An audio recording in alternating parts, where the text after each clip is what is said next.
My uncle used to always tell me, everything in life is pro wrestling. I did a Thunder for Botchamania where I had to draw. Matthew hit me up, he was like, yo,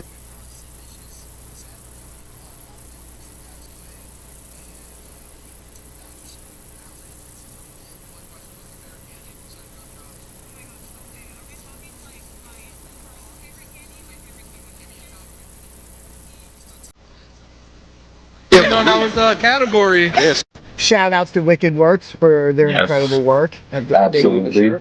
Alex Rivera shirt. Danny from Wicked Works, really sick dude. He's really with helping me bring all this together. Not permanent. That's always temporary. Eventually, you make the comeback, and you just finish strong.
We're just taking over altogether.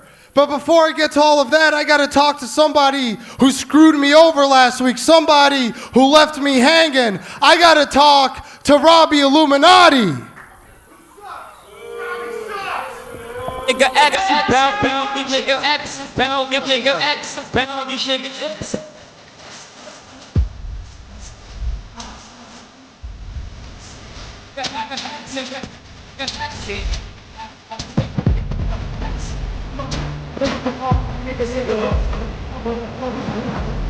Well, we see Robbie Illuminati coming out to the ring to address his brother-in-arms, Jay George, after last week losing their tag team titles. The real article, Brian Murphy, joined by Cowboy Pete Carter and Declan Ridley. This is the Blackout Sit-Down, coming to you from the Pro Wrestling Star Academy tonight.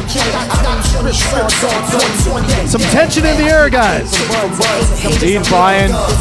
This tension between Jay George and Robbie has been boiling over for quite some time, and now we get to see where Robbie stands. Is it with his longtime friend Jay George? Yeah, you know, you people are actually right. You actually are right to boo him because he's just like you people. He's a phony.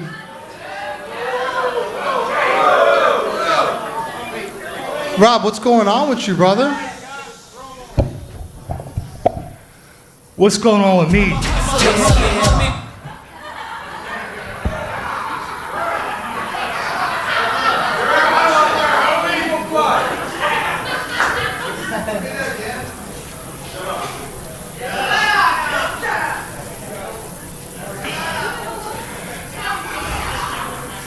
No, you don't get it.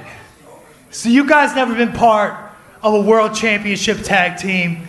You never been part of the legendary label. You've never been in a position where you've achieved greatness, where something like this could even happen. Matter of fact, do any of you even have a best friend to have a falling out with?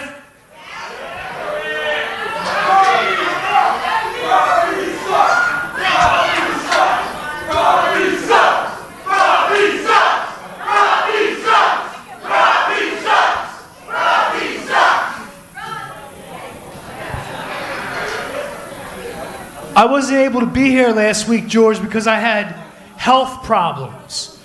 Which again, I would think that a bunch of people who clearly aren't the picture of good health could understand and sympathize. But again, no sympathy whatsoever.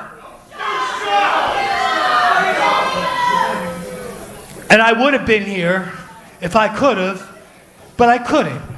Rob, for the past 6 months, I've been wrestling here with a messed up knee, and you're telling me in the 20 years that you've been wrestling, you were out because you were sick?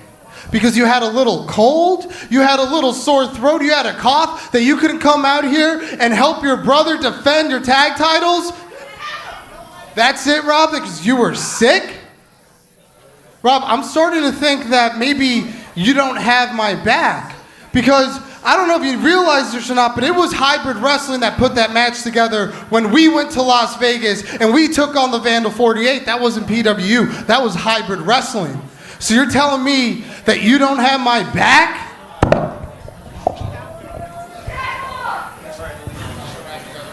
First and foremost, bro, calm down. First and foremost, people need to calm down. You want to talk about an injury?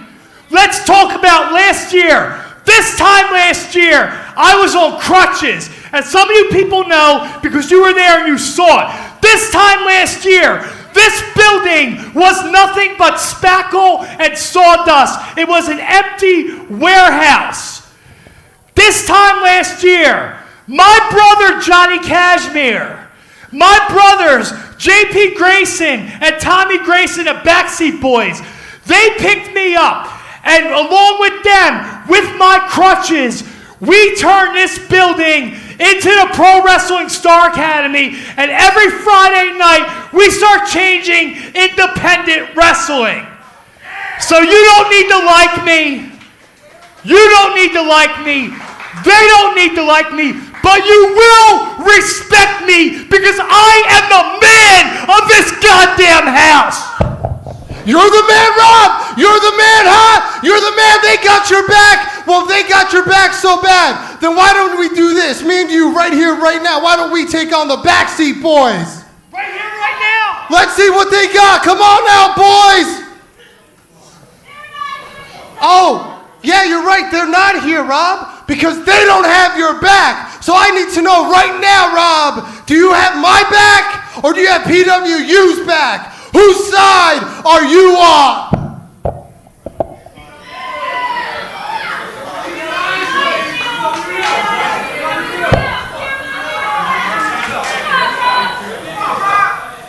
Cashmere all day! Cashmere all day!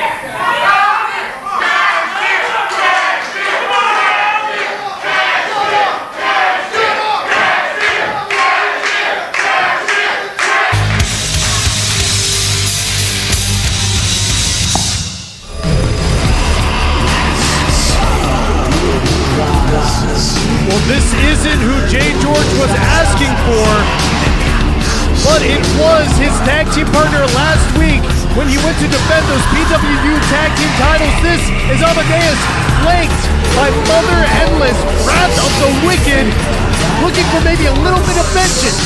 Yeah, Jay George called out Mother Endless previously, saying he knew the secret identity behind the mask of Mother Endless. She fired back at him. She's saying she's the real deal. She goes one-on-one with Nat Castle tonight.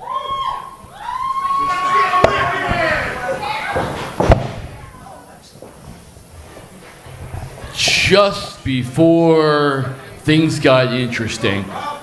Where you going, Robbie? You can't take the heat? Everyone hates you. We know this. So why don't the rest of this crowd give him one more... Hey, boy, why don't you focus your attention on me? Because I know that's why you came out here. You didn't come out here to talk to Rob. You came out here to talk to me, so say what you got to say. Why don't you shut the hell up?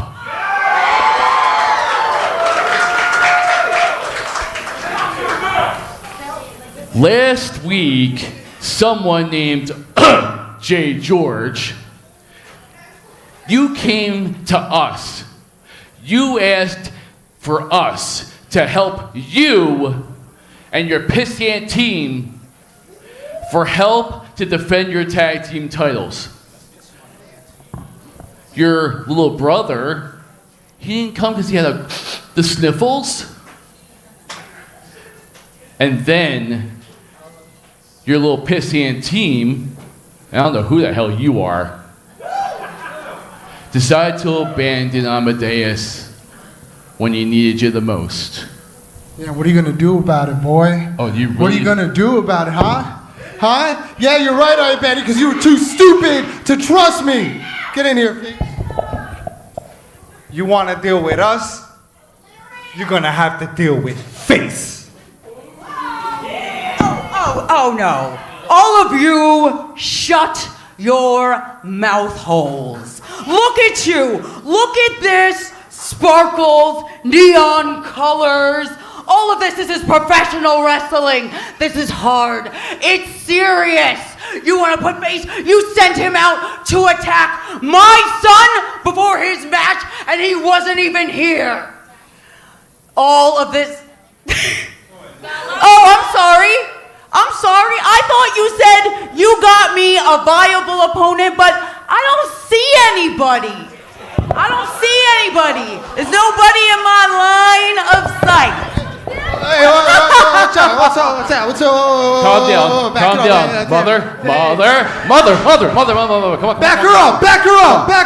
Mother. You want to take a shot at Nat? You Mother. got it right now. Get Where's a ref our in ring? here. Where's Get the a ring ref. announcer? Introduce this match.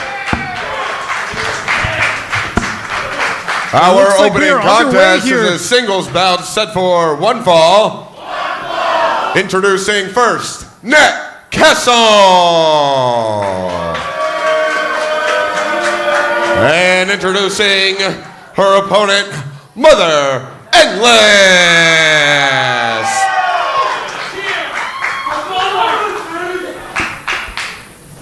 Seeing a bit of respect here for Wrath of the Wicked. And it's interesting turnaround from previous weeks where Wrath of the Wicked was booed out of the building by many, but Mother Endless seemingly taking a stand for not only Sam Reaper, but PW as a whole, as Jay George wastes no time getting his dirty hands involved. Tempers are definitely flaring here tonight. Quick roll up. Latina Spice, Nat Castle sends up reversal from Mother Endless as Castle goes off the ropes. Oh, able to come through with that roll, taking out the legs of Nat Castle. Now, Pete Carter, you've been on the outside for a lot of matches, been the manager for the likes of the Italian Tank. What is the difference, Baker, with having all of Hybrid on the outside here for Nat Castle? Well, certainly it's got to be great for morale and making sure that Nat Castle knows she's got that support, but it can also be chaotic. So many things to watch, so many moving parts. And don't forget, you got Amadeus on the other side. It's a recipe for disaster, potentially, Brian. We might be seeing some fists thrown on the outside.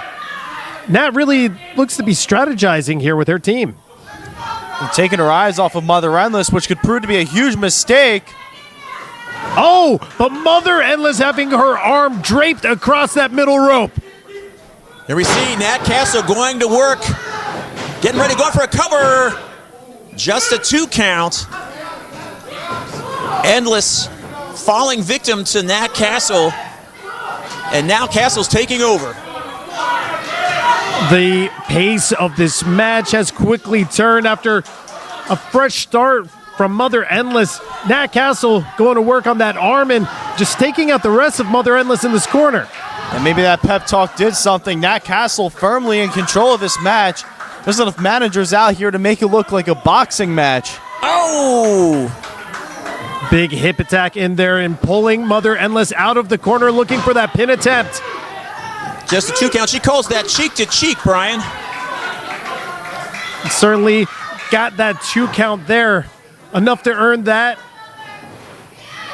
Might need a couple more to put Mother Endless away, though, but working down that arm, perhaps looking for a crossface or a label lock. Every time Mother Endless finds her way back onto her feet, Nat Castle wrestles her down with that bad arm, grabbing onto the mask and the hair. She doesn't care about manners in the ring. A lot of torque on a maneuver just like that, and setting up for a neck breaker, swinging neck breaker right there. Jay George ready for this victory, but Mother Endless denying it.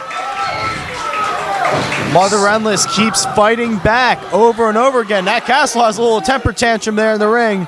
Amadeus trying to get Mother Endless back into this match. Oh, big strike from Nat Castle. She takes back over on Mother Endless. Listen to this crowd all behind Mother Endless.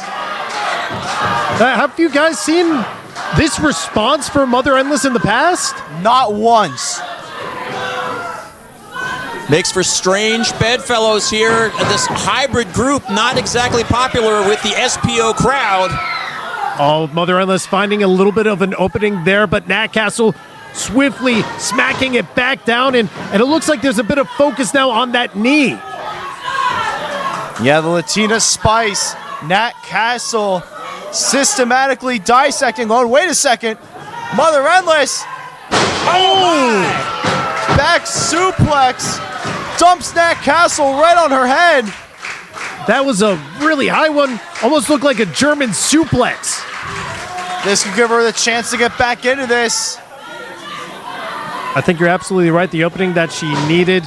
Sending Nat Castle across the ring. Catching her with that clothesline. And now looking to go corner to corner again. Goes Mother Endless. And Nat Castle fights back with that back elbow. Now, if you're Amadeus here, you're seeing Mother Endless, getting this opportunity with the pump handle suplex. One that would make you blush, Brian Murphy.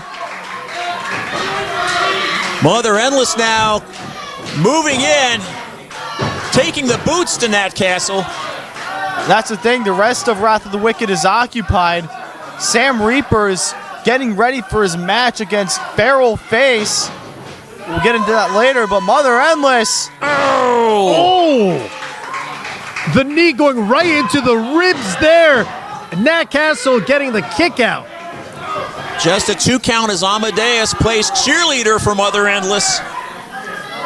Now, if you're in Amadeus' position, P. Carter, what are you trying to instruct for your competitor?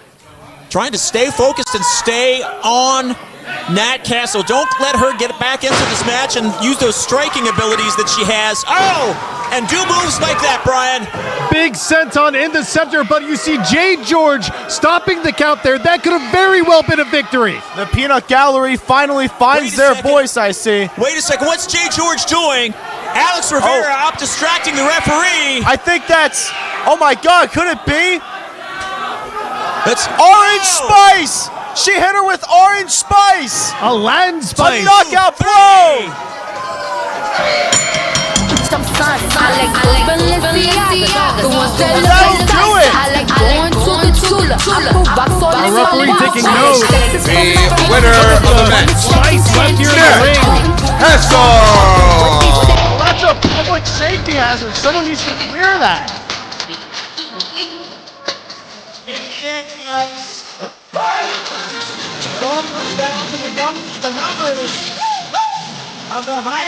Just too much for Amadeus and Mother Endless to overcome. Man, what a way to start off our broadcast. A lot of dismay coming from Hybrid and, of course, Blackout dropping those tag team titles to the PWU tag team titles over to Freak the Mighty. We're going to be seeing a defense later tonight in our main event against state champs. The state champs, those guys, Sal Mistretta, David Moses, going to put the new champs to the test right away, Brian. Will they do that? Or will Big Billy Gold and Pat Dynamite show state champs the way to JV?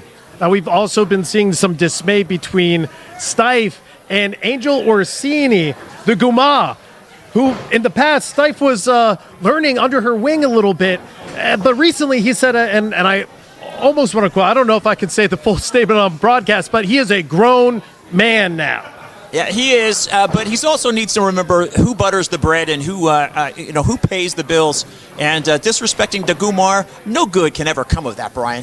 No good, no Gumar. As last week, she tapped him out. Indeed, and what a shocking revelation that was. Who knows what things could be like between Stipe and the Gumar? Is that business relationship still in effect? I mean, there was some dissension between Stipe and High Fashion after their loss last week, which Stipe's ego definitely played a huge part in. We're going to have to see, especially as we see him take on Clockwork Dylan Shaw. Let's head on down to the ring. Our next contest is a singles bout set for one fall. Hey, man. It makes me want to dance, Brian Murphy.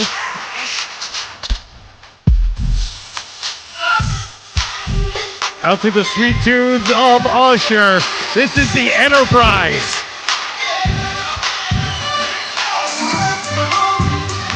See Stipe walking around like he's money. Time to go to Savers. Fighting out of Ocean County, New Jersey. With an official weight of 160 pounds, he is the Enterprise Stipe!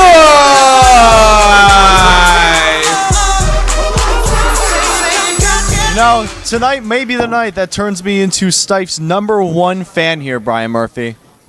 That is a high tax. The #1 fan? The #1 fan. Because look at who he's wrestling tonight.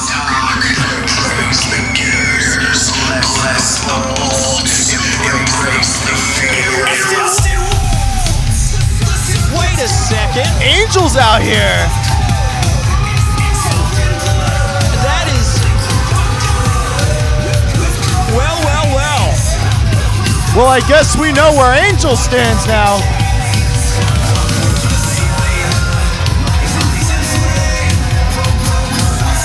And introducing his opponent, accompanied to ringside this evening by the Gumar, Angel Orsini, fighting out of Buna, New Jersey. Official weight, 205 pounds. This is Clockwork Dylan Shaw. Well, not to put you on the spot, Devlin Ridley, but I have to say, the Angel Orsini de Gumar, definitely an upgrade for Dylan Shaw in terms of tag team partners. No offense to you, sir. I'm personally taking full offense to that, but you do you, Pete Carter. This man dislocated my knee for a month. I've finally been cleared to return to in-ring action. I get a front row seat to watch Stipe clean this man's clock. I see what you did there. Oh, as we almost went into the lockup, but Stipe holding back a little bit. Taking some time here to size each other up as they get ready to lock up, and Stipe playing some mind games here with Clockwork Shaw. Maybe he's still trying to show Angel he has the tenacity, but Dylan not taking too kindly to that. Laying in with some of those big old punches, but up and over goes Stipe off the back ropes, rebounding and catching him. Oh man, what a head scissors. You see the speed of Stipe on full display. Antics like that turn him into a crowd favorite. Oh, he's getting ready. Oh, how about that chop? But oh no. Dylan Shaw, nonplussed. Went for that up and over once again, but Shaw knew better. Stipe very quickly finds himself on the defensive. Miscalculation in the ring by Stipe, and now my night just went from great to horrible as Dylan Shaw takes control of this match. Have to wonder how much Dylan Shaw is going to benefit from the presence of de Gumar on the outside. We know that Stipe benefited being under the learning tree of Angel Orsini, and in this short time, what wisdom and experience can she pass on to Dylan Shaw? Well, if the experience is legalese, not much, as he connects with another good chop. Came on as a Timu public defender for Wrestlers Court, and he's been hitched to the back seats wagon ever since. I personally am disgusted, but if it gets him further ahead in this business, so be it. We know a little bit about the racket as the Gumar calls it. Now seeming to hold Dylan Shaw, but we'll see if that continues. Oh, after tonight with a poke to the eyes. Right in front of the referee, too. He does not care. The referee now distracted. And here's a little bit of revenge for the Gumar. Your last bit of hope for getting Angel back in your corner just went up in smoke, Stipe. Take a look now. Clockwork Shaw driving his knee into Stipe.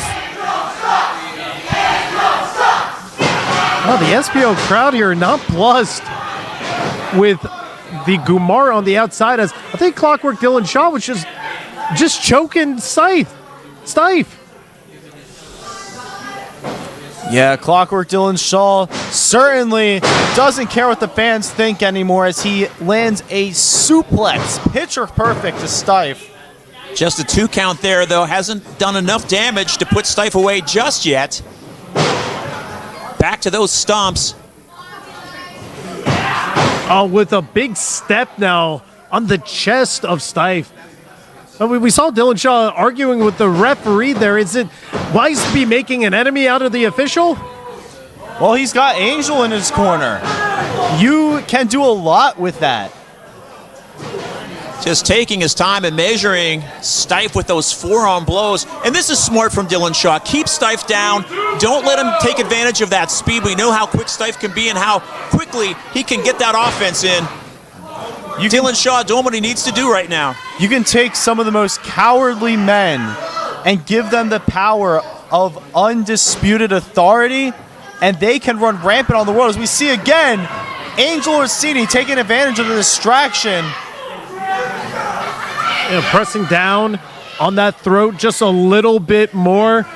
Dylan Shaw has been dominating this match. It's been really hard for Stipe to find that opening that he needs. Oh, another chop.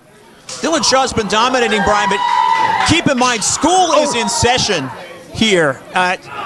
Dagumar is an ECW legend, and she is letting Stipe know exactly what happens when you get on her bad side. One of the belly. I say there is two things in this world that are black and white and red all over: newspapers and Clockwork Dylan Shaw. Oh, and into the corner the wrong way goes Dylan Shaw, sent down with some big clotheslines now. Stipe coming back to life in this bout. And we see that quickness on display, and Shaw goes down to the mat. Stipe getting fired up. If he keeps this up, he's gonna destroy this man. Got him with the knee. Trying for a bulldog there, but misses, but catches that. Off the ropes again. Oh, swinging neck breaker, beautiful. Swinging neck breaker that would make Tarzan blush. And now Stipe going up to the heavens. Angel Orsini. Oh, this is distracted. Don't get distracted now, Stipe. You were just on a roll. He's getting up. Oh!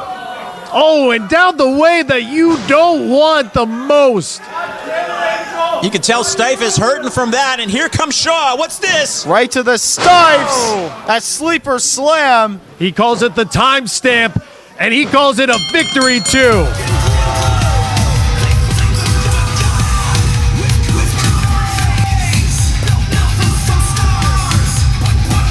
The winner of the match, Dylan Shaw.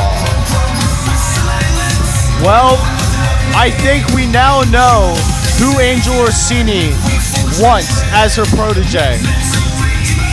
Clockwork Dylan Shaw joining that racket. She's certainly teaching Stipe a lesson, showing what happens when you disobey. But gentlemen, my Italian tag is going to be coming up here in a bit. So I'm going to check out, and I'm going to welcome someone else to the commentary booth, someone that you will love doing commentary with. Oh, I love surprises. Oh, I'm excited to see who it's going to be. Of course, last week we saw High Fashion going up against the Gumar and the Backseat Boys. Not a winning effort for them, but certainly ones that displayed a lot of potential. They almost got the victory if it perhaps wasn't for Stipe.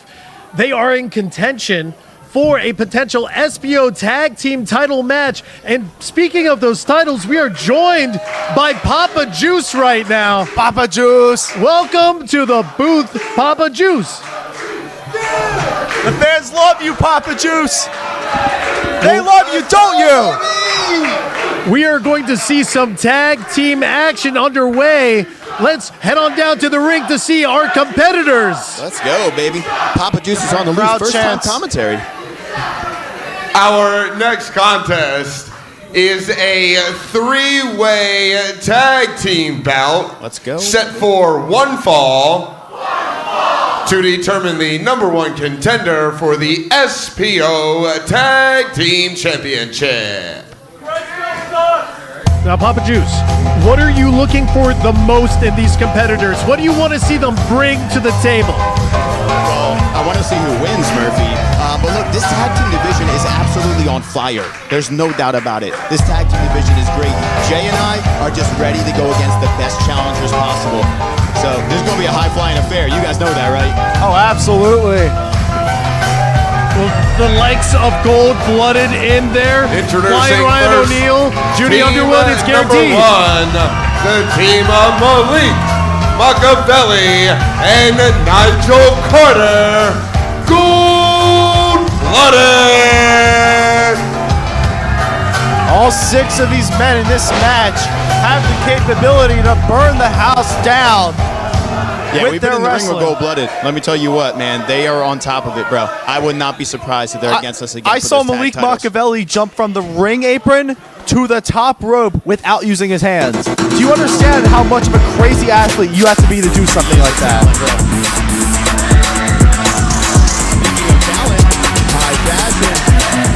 Making their return to SPO from last week. Yeah, they're back.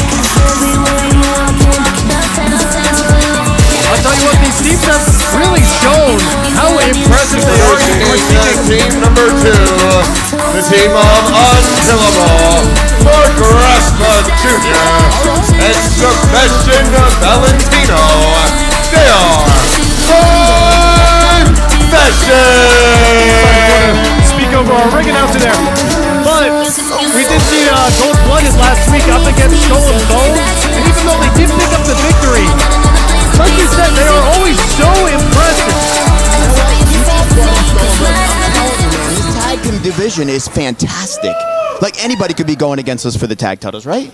Including these two names that have been absolutely tearing up the East Coast and honestly going national. What a star-studded end.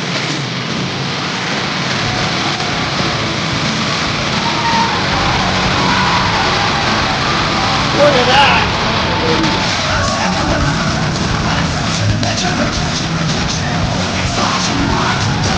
Judy Underwood, fresh off a trip to Vegas to wrestle there last month as part of the collective, as it's flying Ryan O'Neal. And introducing team number 3, the team of the International Metal Business, Judy Underwood, and his tag team partner, Ryan O'Neal. Two men who I personally want to wrestle in the future. I've got nothing fighting flesh in, even a week out with their wrestling. Who's your pick, Brian? I don't know. Listen, I might be a little biased in some departments. High Fashion, good friends with them. I've been really impressed by Gold Blooded. And you got to recognize Junie Underwood and Flying Ryan O'Neal. I mean, we saw last night Ryan O'Neal making his Ring of Honor debut. He's in that league. Man, it's fantastic. So good for him. He deserves it too. What a beautiful moment for Flying Ryan as we get started with Mark Raspa, Junie Underwood, and Nigel Carter. Gold, green, and red all over. Your fashion sense is dazzling. Look at Ryan. He's over there jumping over the top rope already. Man, this guy can't stop flying. He can't. Hey, it's in the name. I need to know what that man's vertical is for real. Well, there's a lot of training that goes into that. You got to have a lot of discipline to be practicing, not just your strength, but also your explosiveness, your plyometrics. Well, if you told me Flying Ryan had wings, I'd believe you as action gets underway. Ooh. Mark Raspa Jr. being pushed right into Carter. And he fell for it. Oh, no. The old classic. He fell for that. Okay. Rolling now into a pin. Catching him with the Oklahoma. Oh, segueing. All right. There you go. Muscling him over. Nice job. It's a standoff.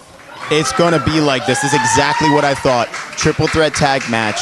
That could have been over within 3 seconds. You know how this works, guys. Mm-hmm. Hey, you catch somebody off, I'll tell you firsthand, you catch somebody off guard for a quick roll-up. That's all you need. Sometimes just the surprise. And now all their tag partners on the ring. Now, Papa Juice, out of all three of these teams, who would you like to most wrestle? You know, we went against Gold Blooded. Fantastic match. We've gone against High Fashion in the past, and we want to again. We've never stepped in the ring with Flying Ryan and Junie Underwood. Man, you know what? We won all three. Let's make it a fatal four-way tag match for the SPO Tag Team Championships. Control Chaos is all about that. Well, I love you, Papa Juice. Your heart may be larger than your brain on that one. It is. But Gold-Blooded taking advantage. Double teaming Sebastian Valentino. Nice. There you go. Getting that tag team offense, right?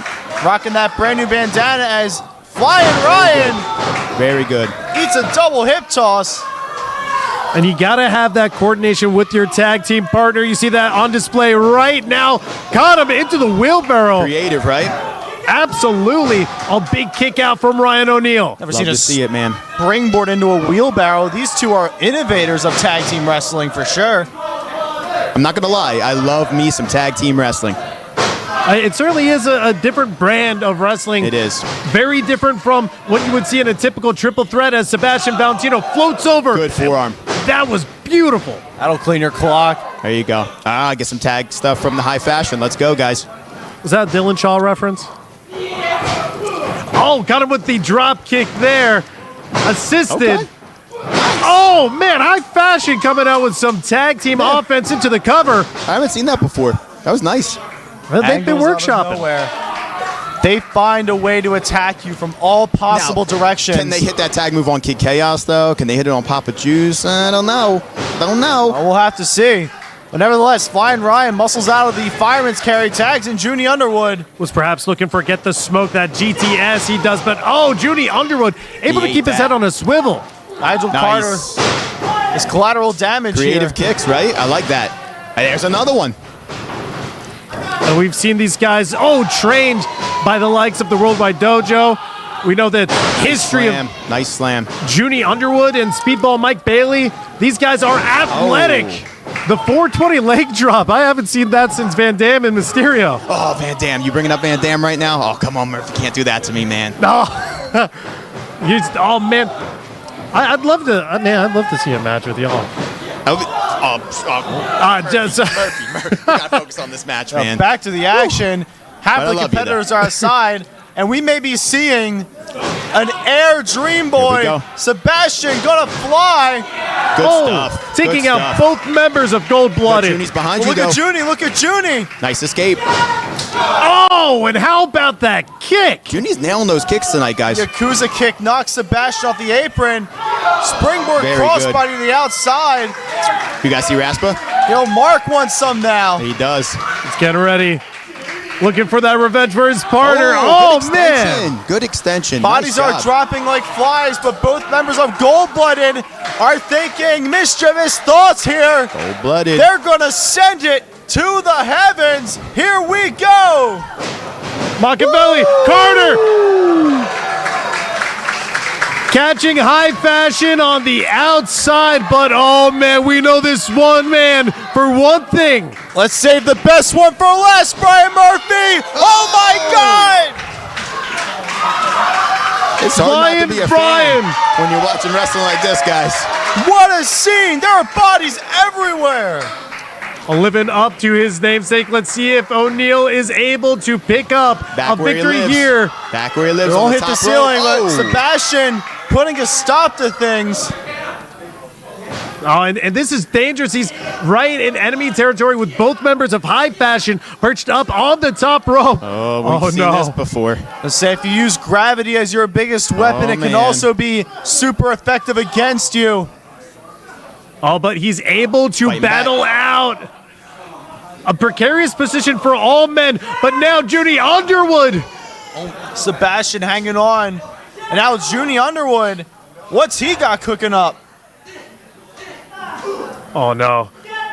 Placing himself right where his tag team partner was, but perhaps has something else in mind. No way. I'm a little scared right now, not going to lie.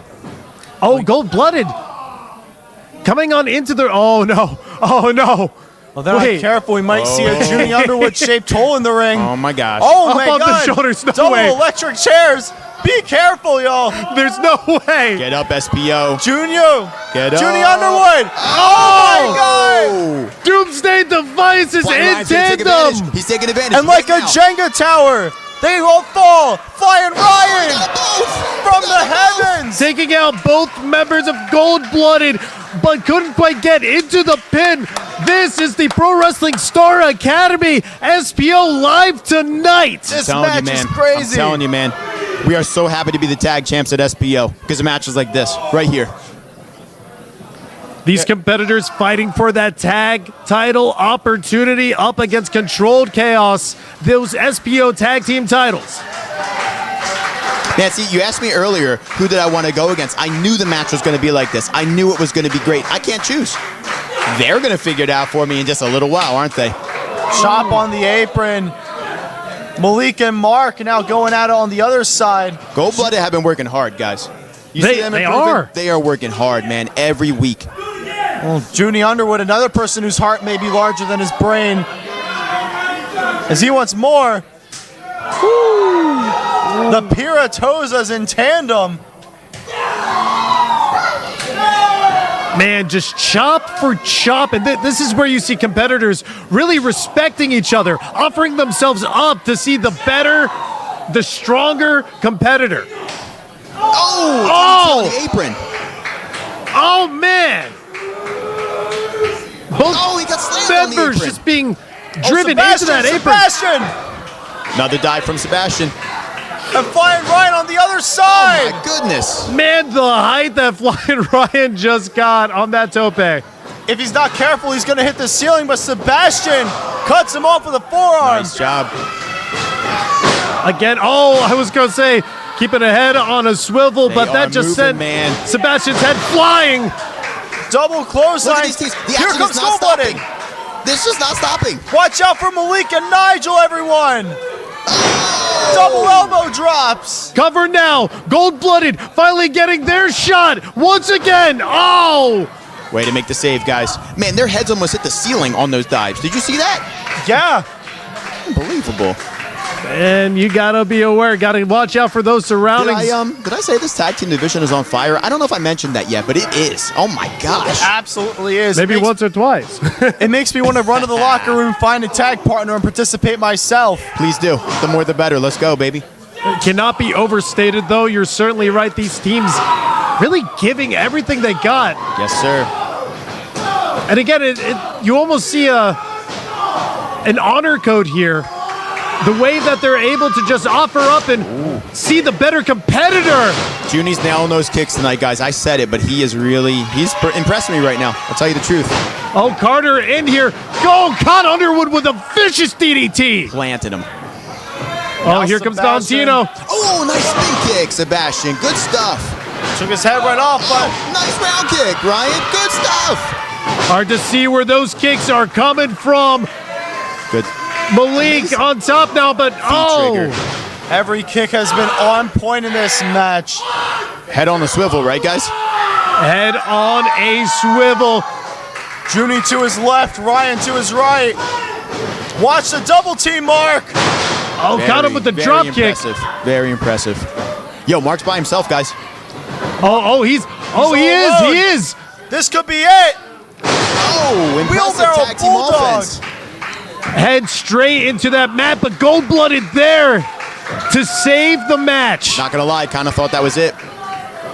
One could have believed from competitors like that, and that is the danger of being in a triple threat situation. They're controlling the ring, guys. I've seen this before. And now, Gold-blooded. Oh! Crushing them with that tag maneuver. And now Sebastian saving the matchup for Smart his wrestling. team. Getting rid of Machiavelli. Carter swinging and missing. Oh, man, right under the chin. Oh, here we go. Smoking hot driver. Is that it? It's been so long since I've caught it. That's it.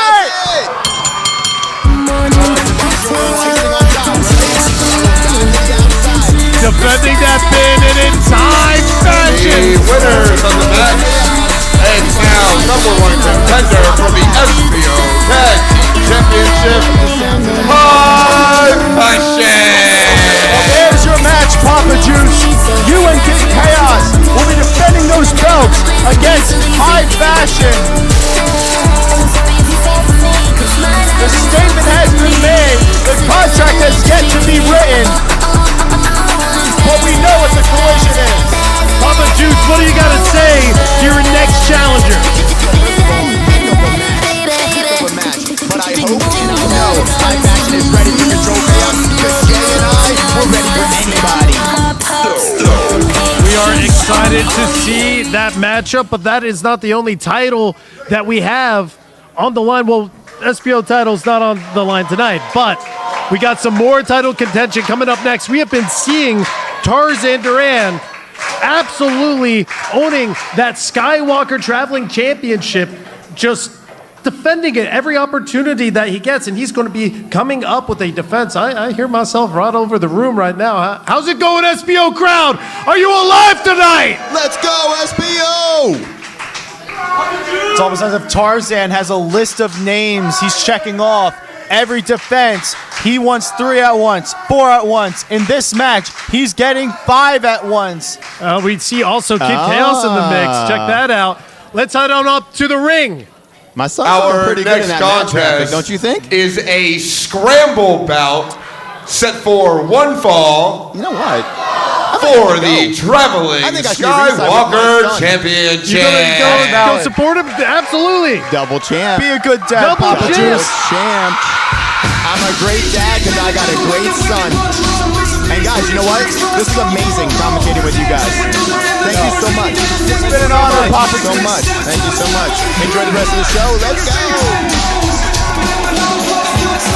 Well, there is the champion, Tarzan Duran. You see that mask draped across half of his face. He is claiming those masks all throughout Mexico as he's defeating luchadors. He's tearing them off and creating his own garments with them. Introducing first, Tarzan. He is the traveling Skywalker champion. This is Tarzan Duran. A man of much knowledge outside the ring, but inside the ring, he's a beast. He'll tangle with anyone, and he'll always come out on top. Well, see, he's got a high task in front of him tonight. So many other competitors to be going up against.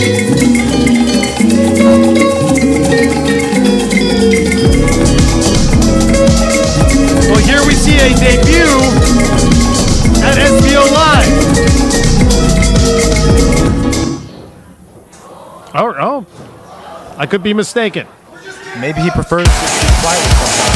Oh, never mind. This is an upgrade. This is surely a familiar face. It's your time, Papa Juice. Be a good dad, because here comes Big Freaking Chaos. You can see the vlog taking place in real time. How about this for one half of your SPO Tag Team Champions? They now know their next competitors. But Good Chaos be walking in with two titles. Accompanied to ringside by Papa Juice. He is one half of the SPO Tag Team Champions. He's Chaos! I will say, Big Chaos may have some of the most educated kicks in my life, but Tarzan hits harder than just about every single person I've been in a ring with. He is certainly going to leave this match different than when he came in. I'll tell you, I haven't been struck by Tarzan, but I've heard the legends. I've heard the legends. Hear it from a first-hand source. It is revolutionary.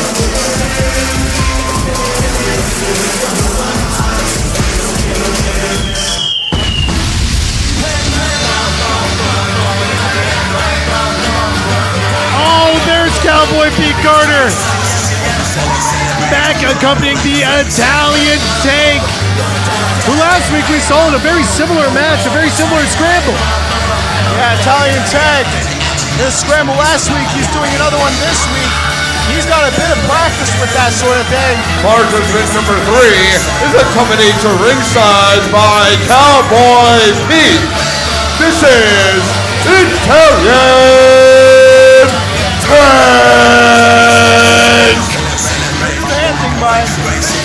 Can you throw it up the Stunad pose? The swirl Stunads for Italian Tank.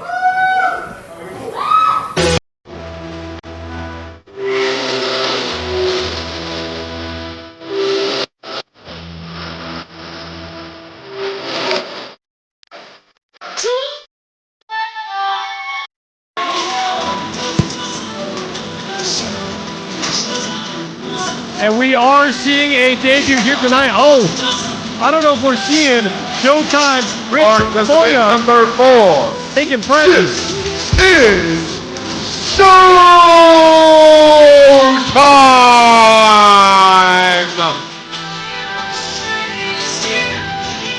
And he told me tonight that he is dubbing this the SP Showtime. SV Showtime, well, if he can win the Traveling Skywalker Championship in his first match here, he may just have a case, but who can deny? Someone who's been closely tied with Tarzan, it's El Gigante. Impressed last week. Participant number 5, El Gigante.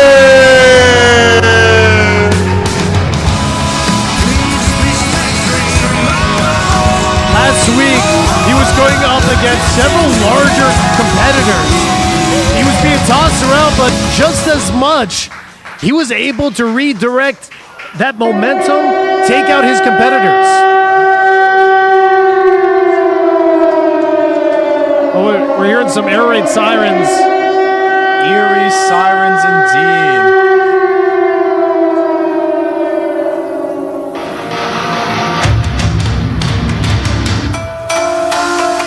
Oh!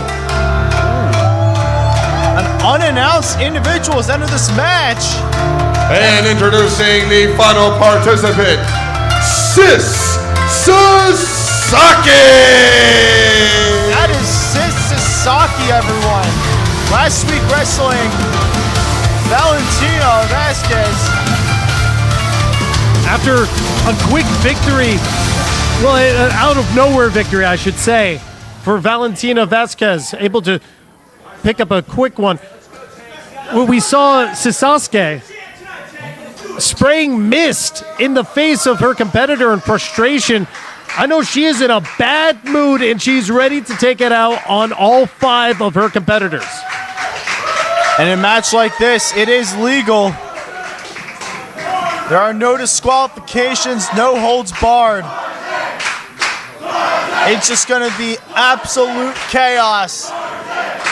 6 ways to a draw. The winner gets the World Traveling Skywalker Championship. Well, we heard those Tarzan chants. I feel that the crowd has already selected a early favorite. Or maybe I spoke too soon. Crowd firmly behind Kid Chaos.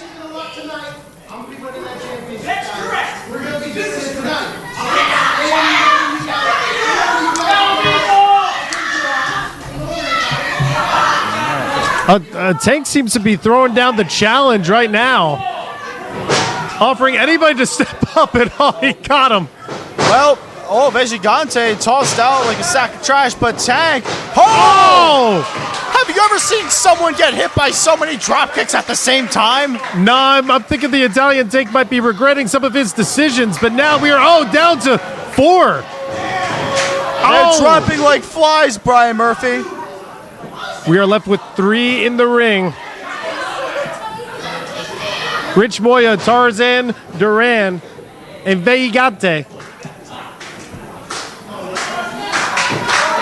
And it seems we're seeing a bit of a temporary alliance between Showtime and Tarzan. Now, Vegigante off the top rope. Rolls through. Look at how fast and agile Vegigante is. Oh, man, what a emphasis. Setting around now. Sent off and caught once again. Look at this Lucha Libre on display. Indeed. Sasaki coming in now, trying to spoil the fun. It went around, got caught though. Into the crucifix cover and almost picked out a quick one. Sunset flip attempt, but Sasaki caught there with the bonsai drop pin attempt. Kid Chaos coming into the fray now. We're seeing the return of the Italian Tank. Here comes Nana's favorite meatball. Hopefully we aren't going to see Pete Carter squabbling with Papa Juice on the outside. Oh no. But tripped by the competitors. We almost saw I imagine it was going to be a shoulder tackle off. We're going to see some serious wheels on that Tank, but Kid Chaos. We might see some tread marks left. On Kid Chaos, but how about that sling blade? Showtime Rich Moya kicks out of that sling blade as there's brawls on the outside. I really like the physicality of Moya here. Big back elbow. Springboard back elbow to Kid Chaos. Man, this is a show as we're seeing him the last man standing in this ring right now. Oh no. Here's the Tank! That almost broke the ring! Up he goes, and man, what a big old suplex! I'm sure Rich Moya is regretting all of his life choices right now. Oh man, the Italian Tank ready, all for a big old splash, and here comes everybody else to break up that pin. Yeah, you can never be too safe in a pinfall when there's 4 other people that can break it up. Not even an Italian splash will do that. We're seeing Showtime toss to the outside. The other competitors squaring up against Tank once more. We saw the kicks take him out. Let's see if they'll do it again. Everyone's ganging up on the man.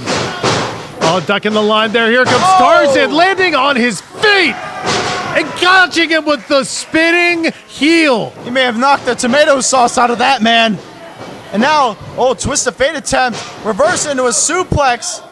Oh, got him! Driving him headfirst into that mat. Oh, and we almost saw a pin attempt there, but Tarzan using some of that lucha background to get out of it. Head scissors by Sasuke. Oh no, Ve Gigante, what are you thinking, brother? Dial it up! Sent to the outside, the center of the ring. Up to the top rope now. Oh man! Man, for every time there's a head scissors in this match, man, this is impressive. Oh! What a high German suplex! Gigante might be eating out of a straw!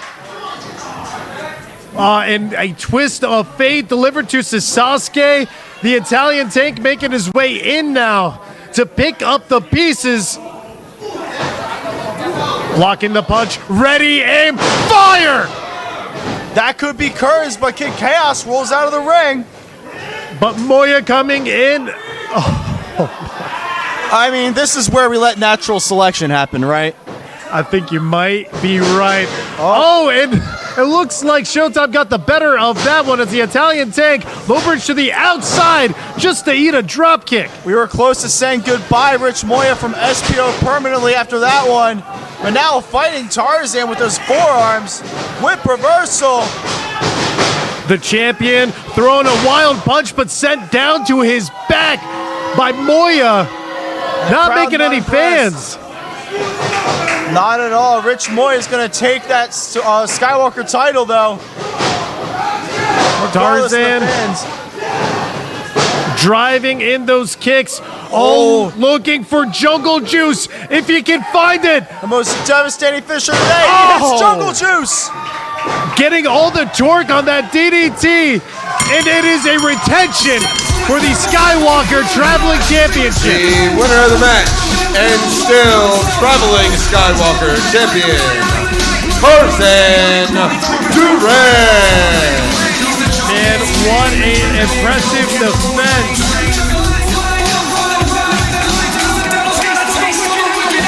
Congratulations to Tarzan on surviving yet another seemingly impossible scenario. And kudos to all of these people that were in this match. They gave it their all. I think it's clear to be said in all of these divisions, whether it be the SPO Tag Team Division, whether it be the Skywalker Traveling Championship, we're seeing these titles defended and fought for like hell. Another fight, you could say, to come out of hell earlier tonight. We saw Mother Endless Wrath of the Wicked going up against Nat Castle, taking on Hybrid Wrestling. I believe we got some follow-up for Mother Endless. Let's see that.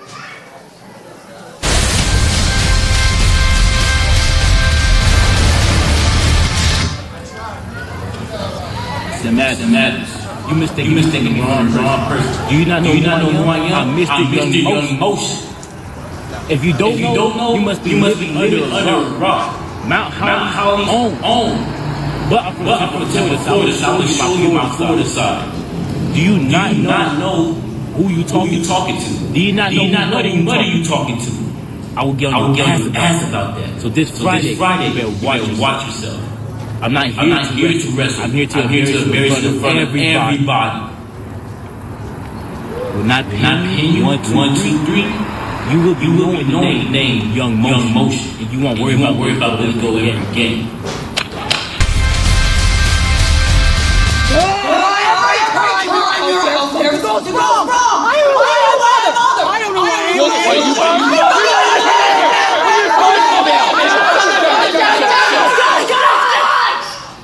Enough! Sick and tired of you two acting like children! Arma, I need you to focus. For once. This is the biggest moment in my entire life. Prophet. I know you think I'm not ready. But I am. Please, let me show you how ready I am. So can we please, just be a family once. And we are going to have to see if Sam Reaper might have bit off more than he can chew. He's going up next against Feral Face for that hybrid championship. You might be right. Sam, I love you, brother. If we're talking having a heart bigger than a brain, I think you, my friend, are most guilty of it. But I believe in you. I believe in you. Let's head on down to the ring for this announcement. Our next contest is a singles bout set for one fall for the Hybrid Wrestling Championship. To comment briefly on our other video package, we saw Mikey G last week competing against Sam Adams, only for Adams to get his feet up on the rope, get a cheap victory like that. Certainly not the only person nonplussed about their match last week. Sam Reaper was in a triple threat match, only for Feral Face to come on in and destroy that match. Oh man, we're seeing the hybrid crew coming in through the actual entrance here. By that I mean the front door. I'm really waiting for them to enter. They're strutting around like they own the place. Newsflash, this isn't your house, hybrid. This is PW Pro Wrestling Unplugged.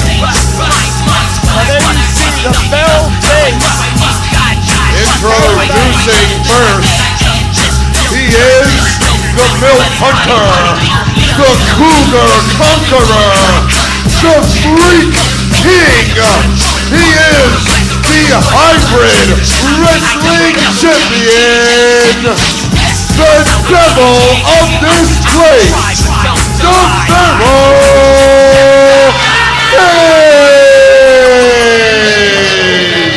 You see the title plate there for Skills the Great as well, with a massive background of managing these champions. He was telling me earlier tonight that he works exclusively with champions. And tonight he is accompanied to ringside by the manager of champions, Skills the Great.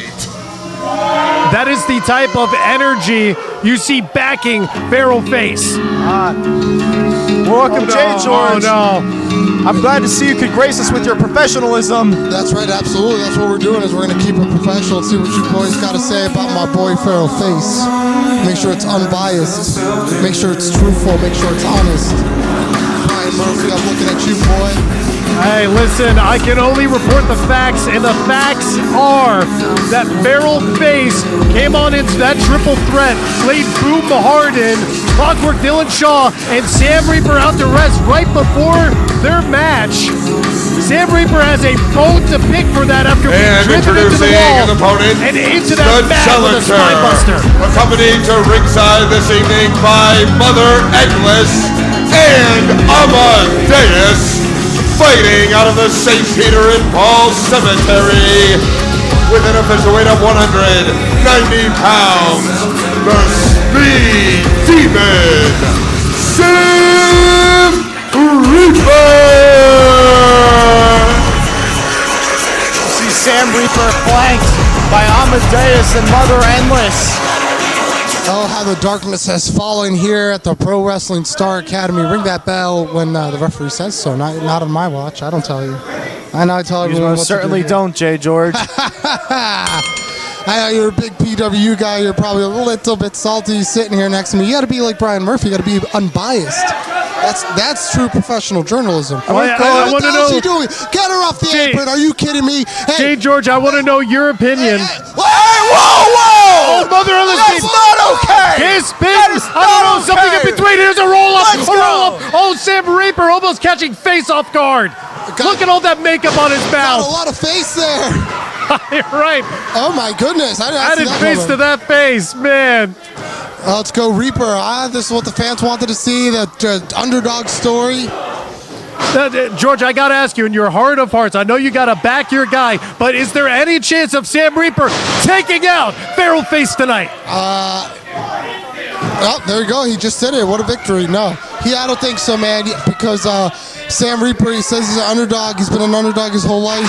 But let me tell you something, brother. He's undermatched here because not only is he going up against an animal like the Feral Face, but he's got Team Hybrid out here, and we're keeping a close eye on things. Well, we got Wrath of the Wicked out here, too. We see a Crutch introduced, but I notice a bit of hesitation.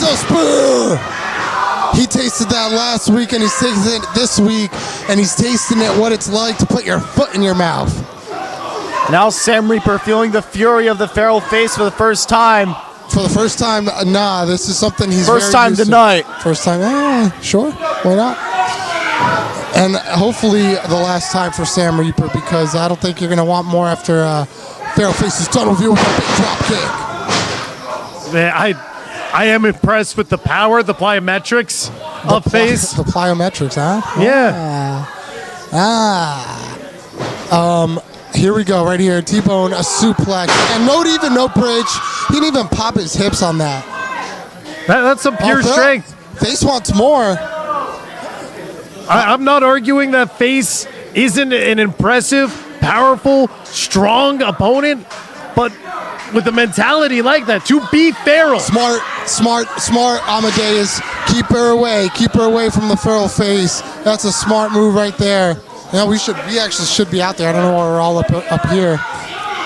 Skills the Great on the outside there, accompanying Feral Face. There's one way to bring the fight out of Sam Reaper. It's assaulting and insulting the people he travels with. Harder, do it harder. The first hardcore match of his career. Yes. The biggest match of his career. Listen, Sam Reaper's a good kid, but I dare to say he's a little bit misguided because look at the situation that the Wrath of the Wicked got this boy in. They told him to run his mouth and bring Mother some gold. Well, look how good that's doing him right now. Well, originally Mother Endless didn't want him to take this match. He wanted to step out from that. He wanted to show the world that he doesn't need to be protected anymore. Yes, that is a good point. He's trying to prove a point here, but that's what I'm saying. That's the influence, whether you see it or not. That's the influence of Big the Wrath Samoa of the drop. Wicked, and that's the influence of the Feral Face. The Feral Face has got viciousness in him, but Sam Reaper certainly has heart. That's for sure. Grabbing that chair, but I don't know if it's going to be able to save him at this moment. Oh, it might. Not that way. Oh, he missed it. He missed it. Swinging. He's soft. Not at that time, but Feral Face still hanging on. Oh, Jesus. 3 chair shots to the dome is what it took. It's tough at that angle, but he got it eventually. Sam Reaper able to escape that chokehold that we saw take out several members of our roster last week. Yeah, even that triple threat match, a chokehold with the finisher, but Feral Face sending Sam Reaper into the wall. Look at that Mother Endless is incensed right now. She can't believe it. That was a violent fall. That was, oh my God, Sam Reaper. Look at her. She's trying to protect her child, her poor child. Amadeus still holding her back, and this is exactly what happened last week. A spine buster into the floor. Right on the mat. Those things have no give. And Skills the Great cheering him on from his corner. This keeps up for much longer. We're going to have to dust Sam Reaper off the ground with a brush. I was just wondering if you guys had an industrial-sized spatula here, but I guess that would just be a shovel. And we got a couple of them in our trunk, so we could dig a hole here. Oh, what's Face looking for? Oh, I thought he was coming off that top rope. No, that's just a mind game. He's terrifying whether he's on the top rope, whether he's on the mat, any direction. I don't want to be standing across from it. No. Watch out, Reaper. Watch out. Oh! Oh, back elbow driving the chair into the face of Feral Face. That's absolutely backfired on Feral Face, and now Sam Reaper. Oh no! Oh, The catching him in the choke. choke. Catching him in the choke. This is it. You wish. Oh wait, no. He said that's not enough. Oh no! Pile driver! Pile driver! That's it. Stick a fork in him. Oh wait, one more for good measure. Come on, Sam. Yeah. Hey, let me tell you something. Oh! If you're scared of getting a pile driver, maybe you don't step in a professional ring. Maybe don't step into the ring where the Feral Face is around.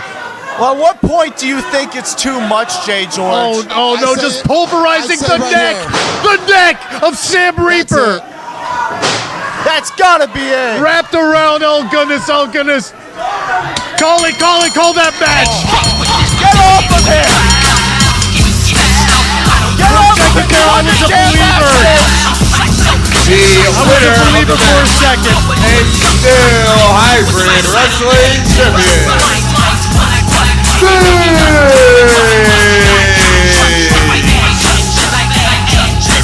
It was a noble effort if there ever was one. We're seeing Wrath of the Wicked still stepping up to Feral Face and hybrid wrestling. This is absolute tyranny coming down on the halls of the Pro Wrestling Star Academy, and that is the face of that revolution. Feral Face, still your hybrid champion.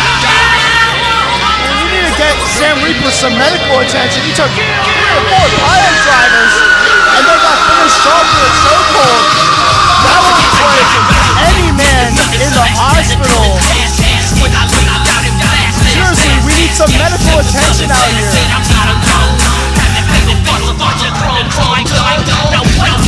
Well, not the way that Sam Reaper wanted this night to end, but we certainly have a lot more title defenses before this night is out.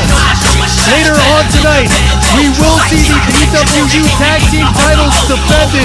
Blink the Mighty going up against Stage Champs in their first ever title defense. Man, look at Sam Reaper able to walk on out under his own power. So proud of him for what he does. Ladies and gentlemen, we're going to go on a brief intermission.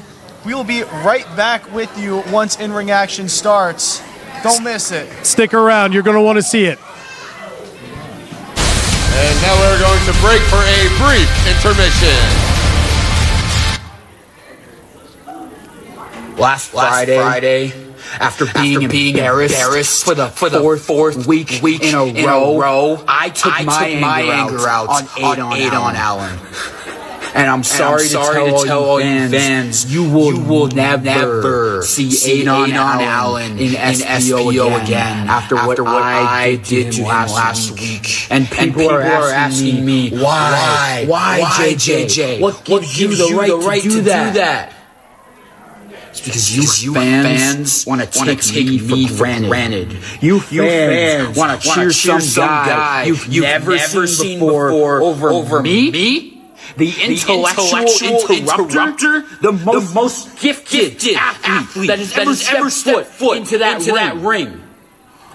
And even management says they wanted to fire me after what I did to him last week. Well, you're gonna see what that feels like. Because this Friday, I'm not gonna be there. Nope. You fans don't deserve to see me after last week. So here's what I'm gonna do. I'm gonna hop on a plane. I'm gonna fly to Colorado. Be around some intellectual people. Not like that cesspool in New Jersey. But I'll be watching. And I'll be listening. And I'll be seeing if anyone is worthy of stepping into the ring with me. Because if they do, if I decide that you are capable of stepping in that ring with me, I won't embarrass you. I will break you. And I will prove once and for all that nerds rule the world.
Testing. What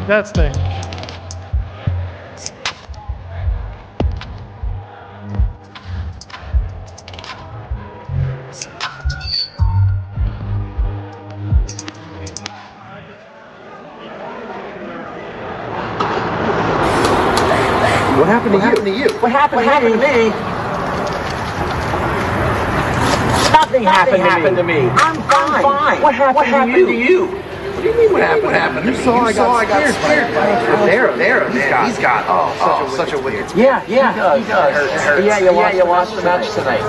Well, I honestly thought our luck was changing. I thought we had it. I thought I had it. But hey, you did great as a ring announcer. We're changing, no. Better people. I didn't cheat. You couldn't cheat because you were a great ring announcer. I'm a great ring announcer, Tank. But I'm a better manager. I really wish you had just let me do my thing tonight. But it's okay. We're better people now. Better people now. Yeah. We'll regroup. Next week will be better. Okay. Next week. No. SPO. Next week. Italian Tank. We'll be back. Oh, Peace Posse. Turning our luck around.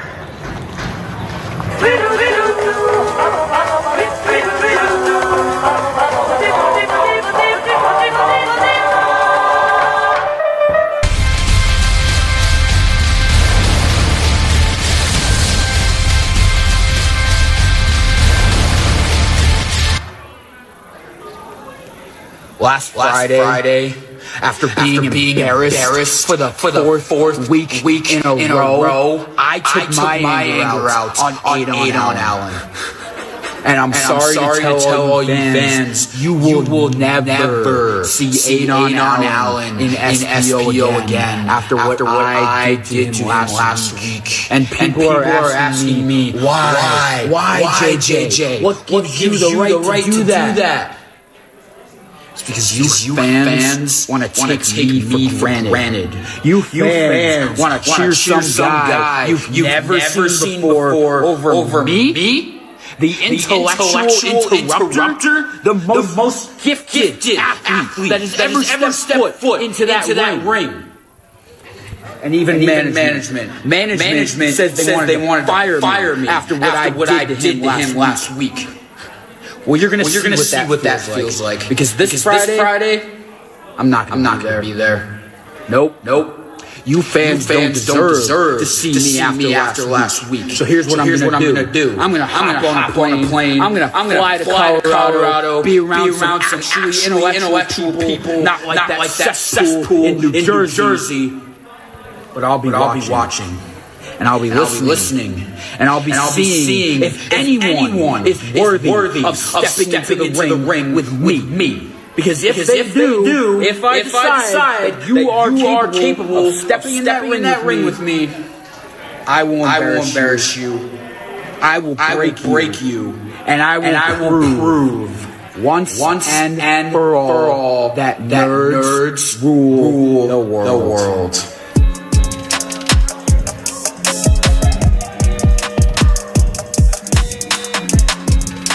SPO audience, are you enjoying the show tonight?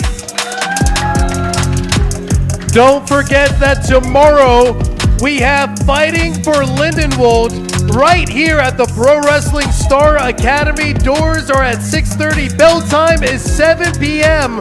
where you can see the likes of Sam Reaper, Amadeus, and your SPO heavyweight champion, Big Billboard Billy Gold!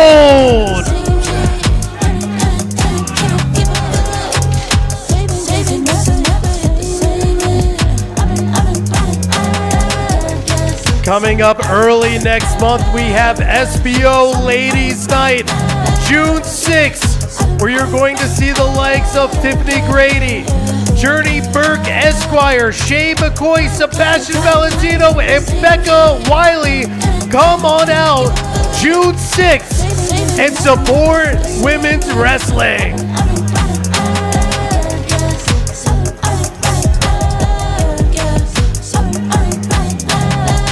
And then on June 14th, Sideshow Pro Wrestling has their show Camp Carney coming up with Boom Harden versus KO Vandu. We will also see Liam Black in action, Controlled Chaos, and Freak the Mighty.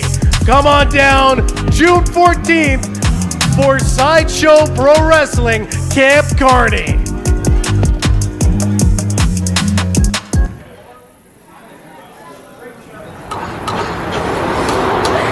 What happened to you? What happened to me?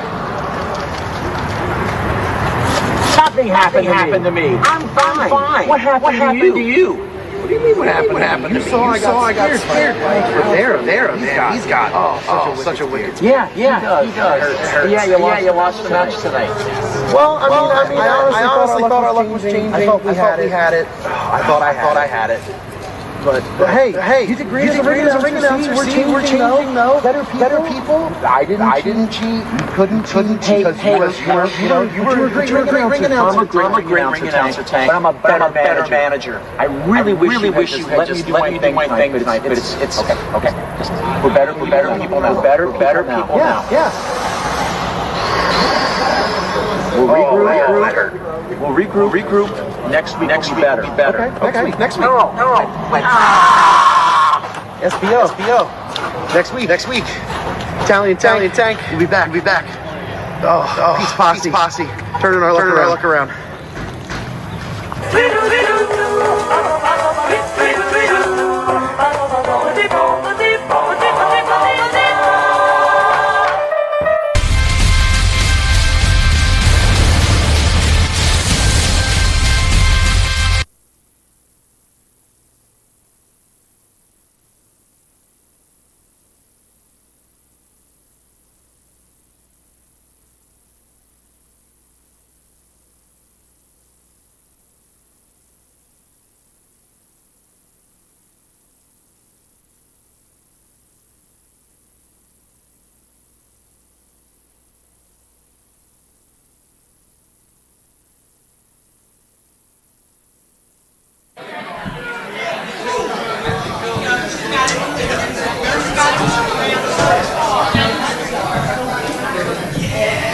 We are back. Yeah, we are right back here at the Pro Wrestling Star Academy. Let's hear, are we live tonight, SPO?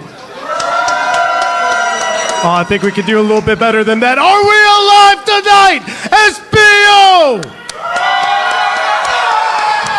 That's what we like to hear. We are back for SPO Live. And I'll tell you what, up next, we got another title match for the Silver Skywalker Championship. How about that, fellas? After last week, we saw what happened. It didn't quite come to fruition. This week, hopefully, we'll get a better result and a definitive winner. Let's head on up to the ring. I know we are still live over the house here, but let's head on up and get ready for this bout. Our next contest is a singles bout set for one fall for the Silver Skywalker Championship.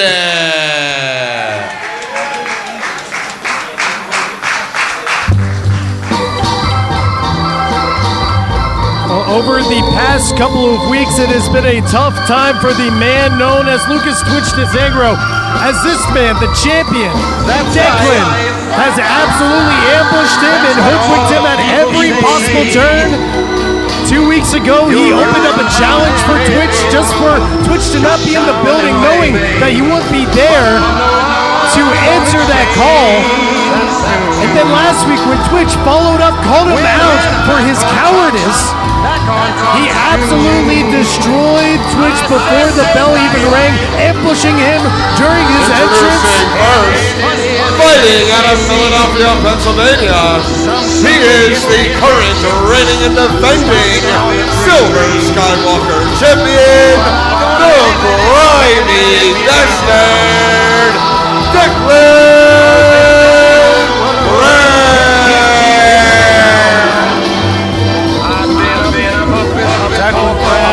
Absolutely talented in the ring, but how ironic is it that a man as awful as he is comes out to one of the greatest artists in Frank Sinatra? Frank Sinatra, notoriously clean cut, never affiliated with anything nefarious. Have you ever seen Frank Sinatra and Declan Grant in the same room at the same time? I sure haven't. Well, I'll tell you who I've seen Declan Grant get mixed up with the past couple of weeks. It is this man, Lucas Twitch DeSangro. Twitch claims that he is the first true threat to this title that Grant has held, stealing out in victory just a couple of weeks ago. They're not wasting any time. Not wasting any time. If you take a look there, Twitch was walking with purpose. Eyes focused on Declan Grant in this match. Oh, right off to look at that. Oh, my goodness. That was amazing. Lucas Twitch DeSangro ready for anything, rebounding off that wall. What a start to this match. Wall jumping like it's a Super Mario game. And now both men are getting back into the ring. Referee trying to get some control here, get this match officially started. Coming in with that European uppercut into the corner. Declan defending that title in a scramble a couple of weeks ago. Twitch hit the, nervous breakdown to pick up that victory, but Declan came in at the last second, stole that pinfall from him. Face to face they were, and Twitch set out on a mission at that time. He was going to take that title from around the waist of Declan. Yeah, once he rebounded off the wall, it's been all Twitch here as Declan eats another punt kick to the shoulder. No wasted motion from Luke DeSangro here tonight. He's got a game plan. He's sticking to it. He's managed to focus that rage, Brian, that anger that he has for Declan Grant, and so far he's been very successful in the opening moments of this contest. Ooh, big kick there from Grant. Able to turn the tides a little bit, catching Twitch on that apron there. Suplex into the cover. Big kick out. We see how quickly Declan Grant can turn things around. Just laying into Twitch now with right hands. And we've said about Tarzan being good at striking or Kid Chaos being good at kicks. I'd put Declan as probably one of the best scrappers in this entire locker room. Coming from someone who shared a ring with him at one point, this man is relentless. Oh, are you seeing these strikes though? Twitch giving it right back, but Declan taking his time now. Oh, with the challenger. And with a back rake, and now, chops him big, but Twitch not gonna let that slide. See, that's the thing that I love about this matchup, guys, is that both of these wrestlers can do it all. They can strike, they can wrestle, they can be technical, they can beat the crap out of each other. They can even suffocate their opponents with a plastic bag if need be. Whatever it takes to win. Reversing the whip there. Twitch coming in hot, but catching a boot for his trouble. Declan going to pick up the scraps. Beautiful back suplex tonight. I tell you, it's a good night for back suplexes. Especially ones that are very high up on the shoulders. Definitely all that pressure on the shoulders and neck of Luke DeSangro. Might be a difference maker in this matchup as Declan Grant on his knees delivers another right hand, and Twitch swinging wildly but unable to connect. Oh, we heard the crowd chanting for Twitch DeSangro right there. I wonder if that's going to be a difference maker as well, feeling the unity behind Twitch. Man, a shot to the ribs. Declan, man, you're not kidding about the strikes of Declan Grant. I told you he was a scrapper. DeSangro sent into the corner now. Declan Grant picks him up. Oh, my! Looked like a Death Valley driver there. A doozy, but Twitch still getting those shoulders up off the mat. I don't know if it was just the lighting there for a second, but did you see the stripes across the back of Twitch? Courtesy of Declan Grant. I don't think I've ever seen a back rake leave marks like that. But the crowd's chanting for Declan here. I mean, you do got to be impressed with what he's bringing to the table. If you don't mind your wrestlers playing a little dirty, I can see where you would be inspired by him, but Twitch has always been fighting those uphill battles. That is the thing with Luke DeSangro, Brian. He can take a lot of damage. He can dish a lot of it out. But there's no quit in this man, and Declan Grant's going to find out that it's going to take more than just a few moves to put DeSangro away. Oh, man, and I like how innovative's not the right word, just intuitive. These guys are just able to take the best of their surroundings, just like that jawbreaker lariat. Almost straight up decapitated the man. I'm shocked he still has a head on his shoulders after that one. Referee counting now. Up to 3. Twitch trying to make his way, using the ropes to try to get back to his feet. Declan Grant defending that Silver Skywalker Championship against Lucas Twitch DeSangro. Twitch mounting a little bit of steam here. The champ, he's got to watch out. Oh, but, oh, man, what a right hand. Reversals on reversals, single underhook suplex. There you see the speed of Twitch, where he's able to stop and reverse right there before getting caught and turn it into offense. Just a 2 count, though, there. Declan able to get the shoulder up even after the flurry of offense from Twitch. And this has to be a satisfying moment for Twitch, being able to grab the man by the beard, tell him, you're not going to make a fool out of me again, not tonight. Devlin, really, I need to ask, as someone who's been in the ring with Declan Grant, what does Luke DeSangro have to do tonight to put this man away and become the Silver Skywalker champion? He's got to keep going. He can't stop. I mean, I threw this man into a wall. I chopped him a bunch. I gave him everything I had, and he still came up. But Twitch just has to keep up the assault and watch out for those plastic bags. Oh, we saw the assault of those kicks repeated and repeated, going for one last one, but caught.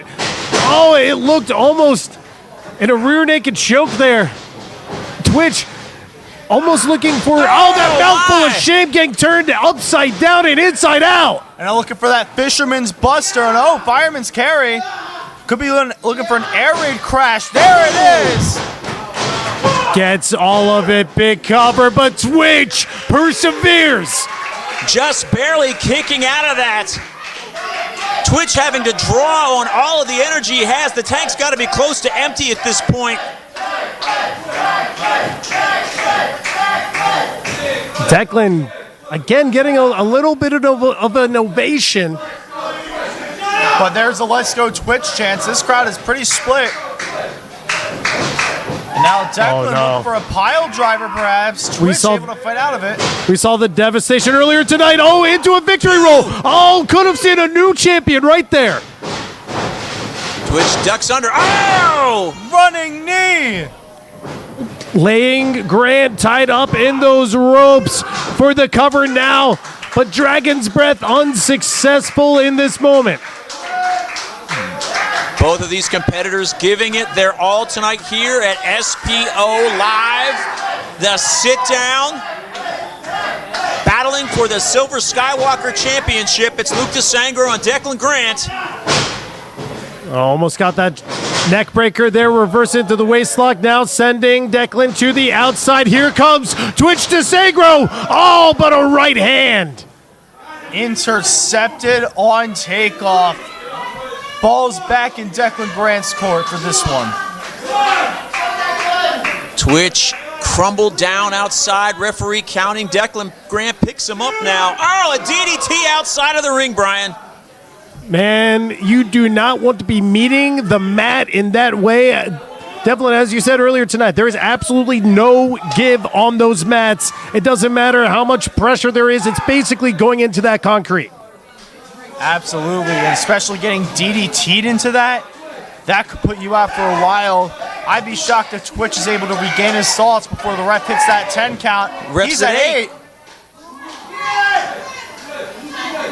Twitch needing that last extra bit. I believe we're at 9 now. Buzzer beater for Twitch. Oh, and just getting in the nick of time, just before the words left the official's mouth. Declan is dismayed. Well, I'd be a little bit dismayed too. That was an interesting way to count to 10. That's not how I was taught to do it, but that's okay. Twitch staggering up to his feet. Declan Grant ready, and wait God! a second. With the low blow. Blatant low blow. Right to Luke's DeSangros was that one.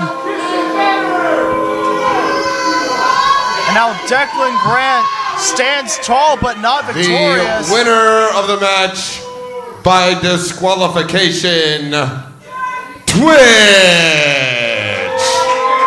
What a cheap way to win. However, still the Silver Skywalker champion, Declan Grant. Well, you have to think, guys, that maybe Declan Grant just lost his cool there because this match is back and forth the whole time. It could have gone either way. And then just out of nowhere, he decides to take that shortcut, loses the match, but keeps the championship.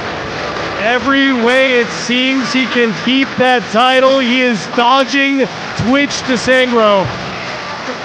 We're going to have to see how Twitch responds to this one. He's fed up with the games that Declan is playing. But speaking of another man who is fed up, last week, once again, we saw Boom Harden's triple threat match interrupted by Barrelface. He has been calling out hybrid wrestling, but we have some words to hear from Boom Harden right now.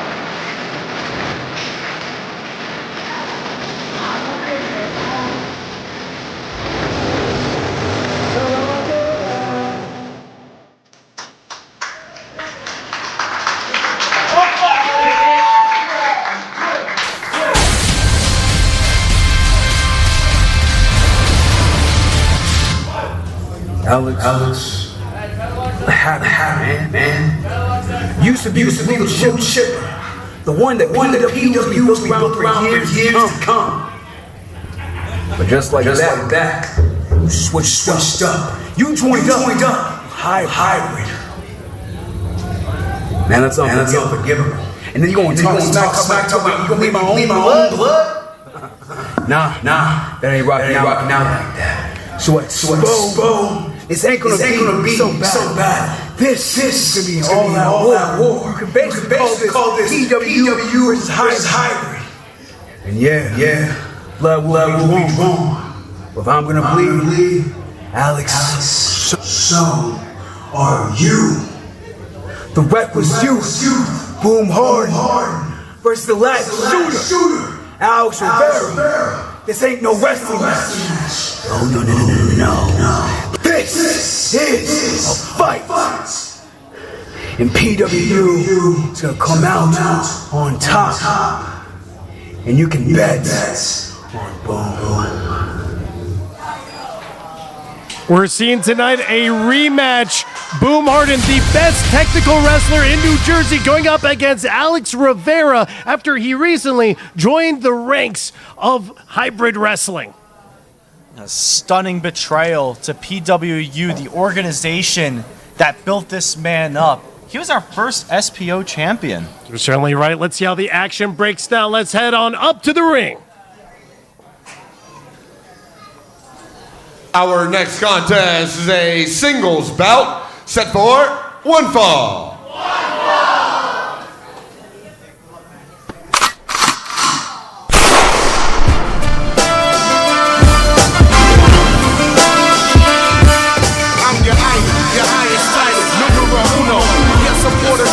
As you had mentioned, the first SPO champion. What a resume Alex Rivera has had in the past, but once again entering in the building entrance. Man, this man is built for war.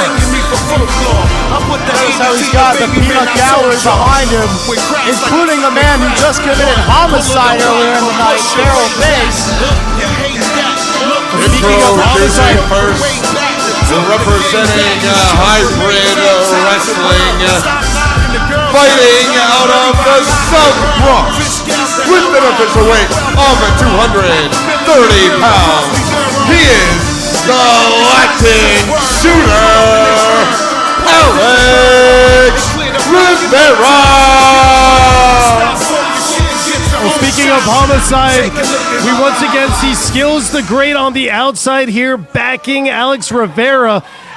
Once managed the first ever PWU champion here, Homicide. Again, this is the caliber of guys that he has had his back against. You can tell me as a manager that is an impressive resume. That's quite an impressive resume. A great person to have in your stable with Homicide. But right now we see Boom Harden making his way to the ring. Impressive competitor, done so much.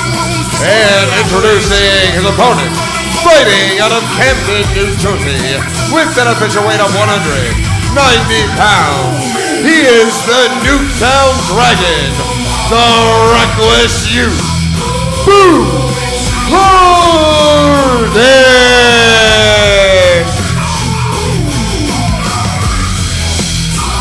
Recently, Boom has been telling me he's been studying Brazilian Jiu-Jitsu, always adapting, always becoming ever more technical, defending that title of being the most technical wrestler in all of New Jersey. And perhaps, who knows, maybe he'll go on to the nation next. Well, I'll tell you, he can learn BJJ, he can learn Tang Sudo.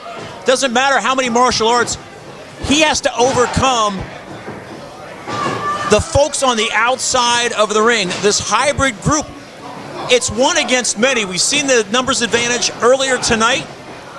What's it going to happen in this match here? See, I've been hanging out with the Italian Tank too long. What's it going to happen? Oh man, I'm sure Boom's wanted to mess with these stew nods on the outside as we see another lockup here.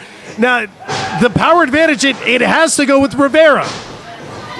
Absolutely, and of course, Rivera last week speared the Italian Tank in that matchup. That was my first time seeing Alex Rivera, and I have to say I was impressed by this man. This man can do it all, and we can handle a big man like the Tank.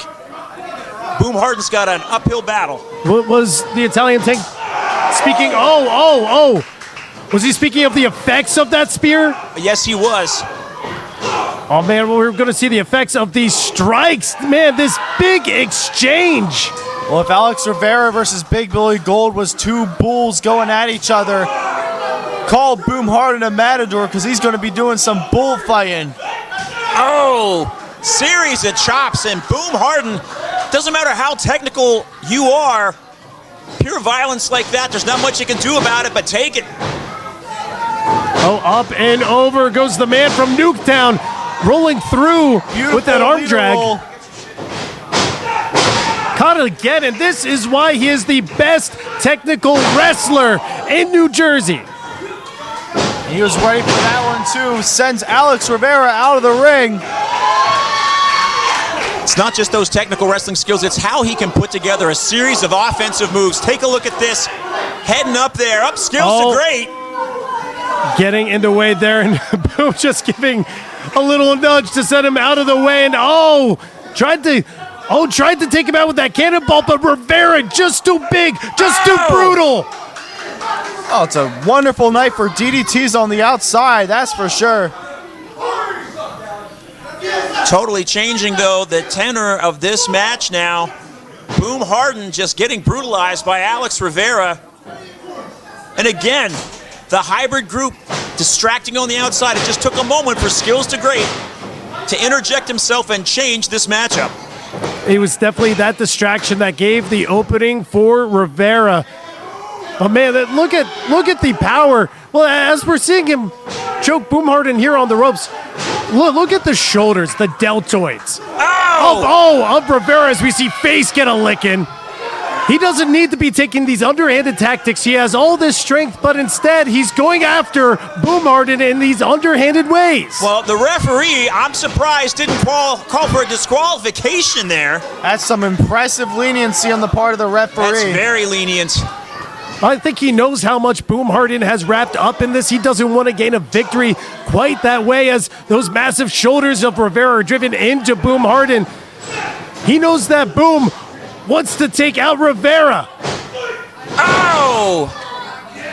If I was Boom Harden, I'd be going back to the locker room looking for 4 or 5 goons to counteract this mess that's on the outside. Nonetheless, we're seeing those big kickouts now on the nose. I think he's attempting to break the nose of Boom Harden. Just take a look at the look on Alex Rivera's face. There is some anger in that man's eyes. He is relishing this beatdown that he is putting on Boom Harden. Referee needs to check and make sure that elbow doesn't slip below the chin into a chokehold. Technical prowess won't do you much good if you just keep getting overpowered. But Boom Harden's trying not to let that happen here. Off the ropes now, Boom Harden finding that opening, a drop down from Rivera. Oh, got him, and Michinoku driver! Seated variety, not quite a 3 count. Take a look at the power game, though, of Alex Rivera. This man using his size to his advantage, using his strength in a way to punish Boom Harden. And Boom, his neck just being absolutely decimated throughout this matchup against the ropes with those biceps around the throat. Rivera now placing Boom Harden up on the top rope. Might be thinking superplex here. Some shots to the midsection, slowing down Rivera, but Boom placing his feet on the outside. Well, if Rivera hits this could very well end this matchup. Could be the end of the evening for Boom Harden, and once again we'll see the hybrid group walking away with a win, but Boom comes off with a drop kick, flying across the ring. Oh, but he ate that mat hard on the landing there. That might have taken more out of him than it did Alex. Nonetheless, this is the biggest chance that he has had thus far this match since the beginning. Boom Harden feels right at home, like he were back in Nuketown. The Pro Wrestling Star Academy behind him. Both men on their knees, trading blows, chops and forearms. Right to the face! That's that fire! Slapped the taste out of his mouth. That's what that means to Boom Harden.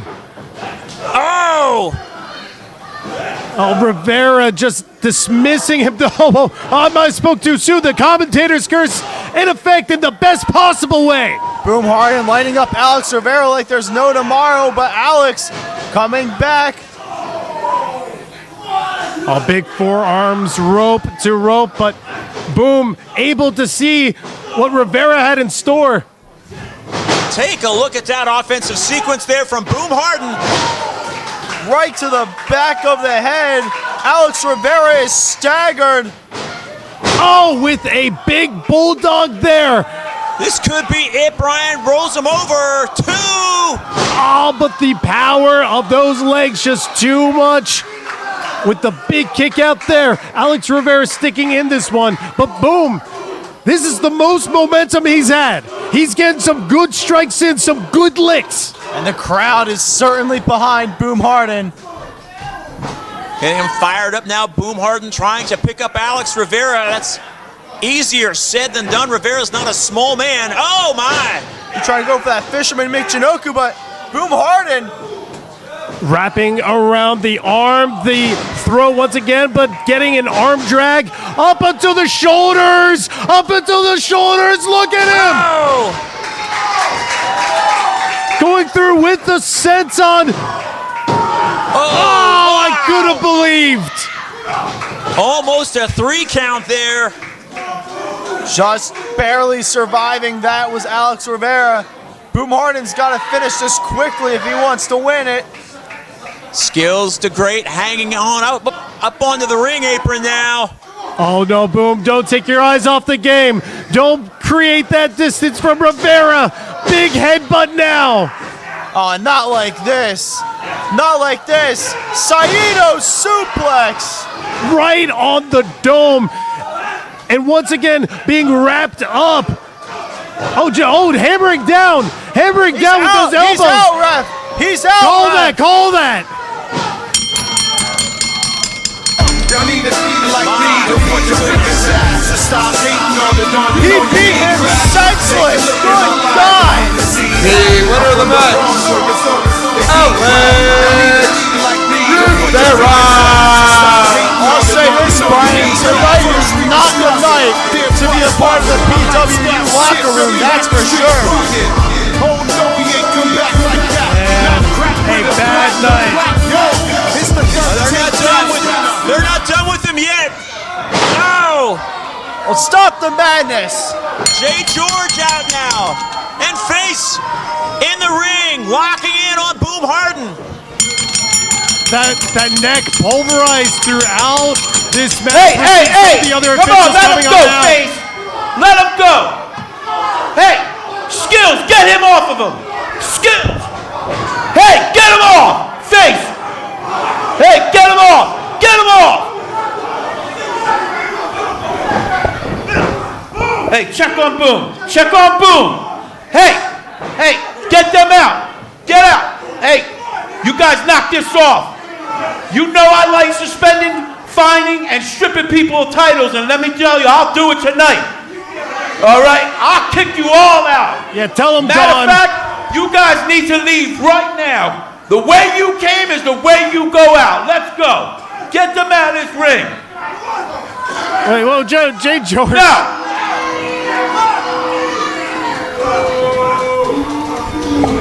Chaos ensuing at the end of that matchup. Boom Harden twitching. It's disturbing the condition that Boom Harden left the ring in after a beatdown from Hybrid. Hey, any pride they might take in their victories, they got to be ashamed for the tactics that they're employing. You got nothing to be proud of, Alex. I'd watch my mouth if I were you, Devlin Ridley. He'll put a beating on you too. Yeah, on second thought, I think you're right. Well, here's the deal. Hybrid Wrestling has had their game plan. We saw it tonight in many matches. They've come out victorious through brutality and outside forces. PWU, we need to find our game plan to fight this. That's my thoughts on that. Well, we did hear the game plan of Mikey G earlier tonight after that match with Sam Adams. When he got those feet up on the rope, Sam Adams sneaking out the victory there. We're going to hear from that very man right now.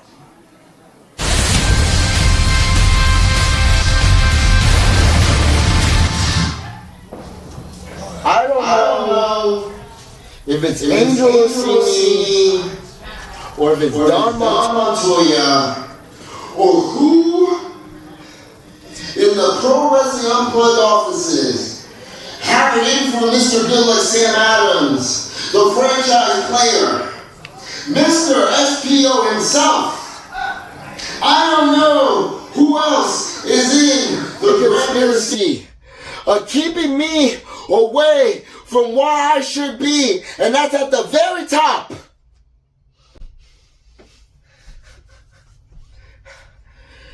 Big Billy Gold, you're ducking me. I see you online, jumping around, saying, yeehaw, how you're so happy to be a champion, to be a tag team champion. You and your buddy having one big circle jerk. You're ducking me, kid. You're ducking me.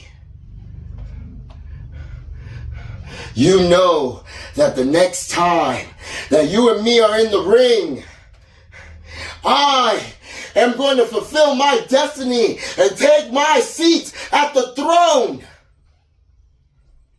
Mikey G, the definition of insanity, is doing the same thing over and over and over again, expecting a new outcome.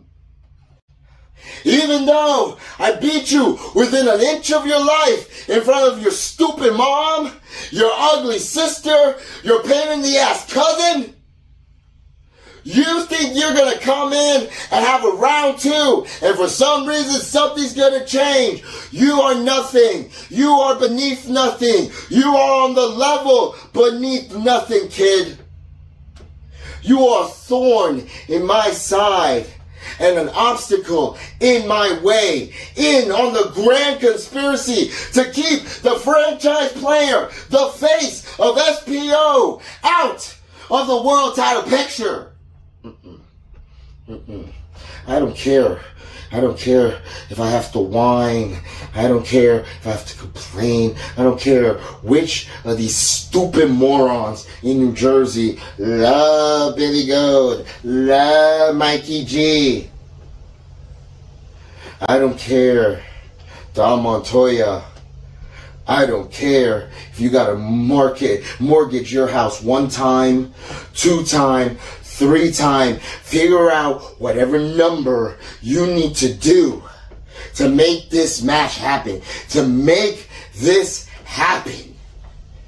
Because I want my World Heavyweight Championship, and if I have to take Mikey G and take this poor kid, leave him in a pool of his own blood, leave him lying on the floor before his career even starts, just to prove my point that I will go through whoever I need to go through. I want my championship. Sam Adams getting his sights set on that heavyweight title around the waist of Billy Gold. But he's going to have to prove against Mikey G that he's worthy of that contention. Mikey trying to avenge that loss he had last week. Let's head on up to the ring and see this rematch in action.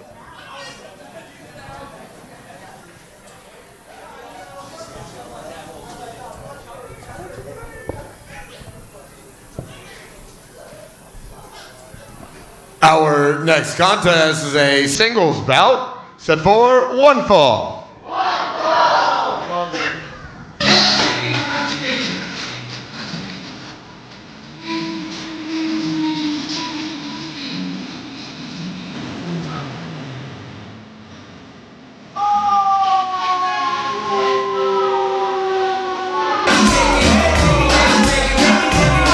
So many years in the industry, we have seen Sam Adams successful all over the country, aligning himself with some of the best. Oh, you don't want none of this, man. Please, please. Sam Adams is a true fighter, but not acting with true honor last week when he got his feet up on those ropes. And all the things he said about Mikey G, his friends and his family. I'd be shocked if Mikey G doesn't get out here and tears this man limb from Introducing limb. first, fighting out of Isabela, Puerto Rico, with an official weight of 205 pounds, Mr. Good Luck, Sam Adams. Sam Adams disparaging every member of the G family except for Warren and Gina. I think that's exactly what might be a double-edged sword for him. It might get in Mikey's head, but at the same time, you're putting his family's names in your mouth. This man is fighting for his family. I always see gold-blooded out here assisting with that introduction.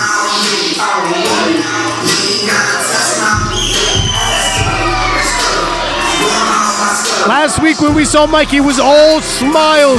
He was excited to make his appearance here in front of his hometown. Right now it is all business for Mikey G. Introducing his opponent, fighting out of Tampa, Florida, with an official weight of 170 pounds, Young Motion, Mikey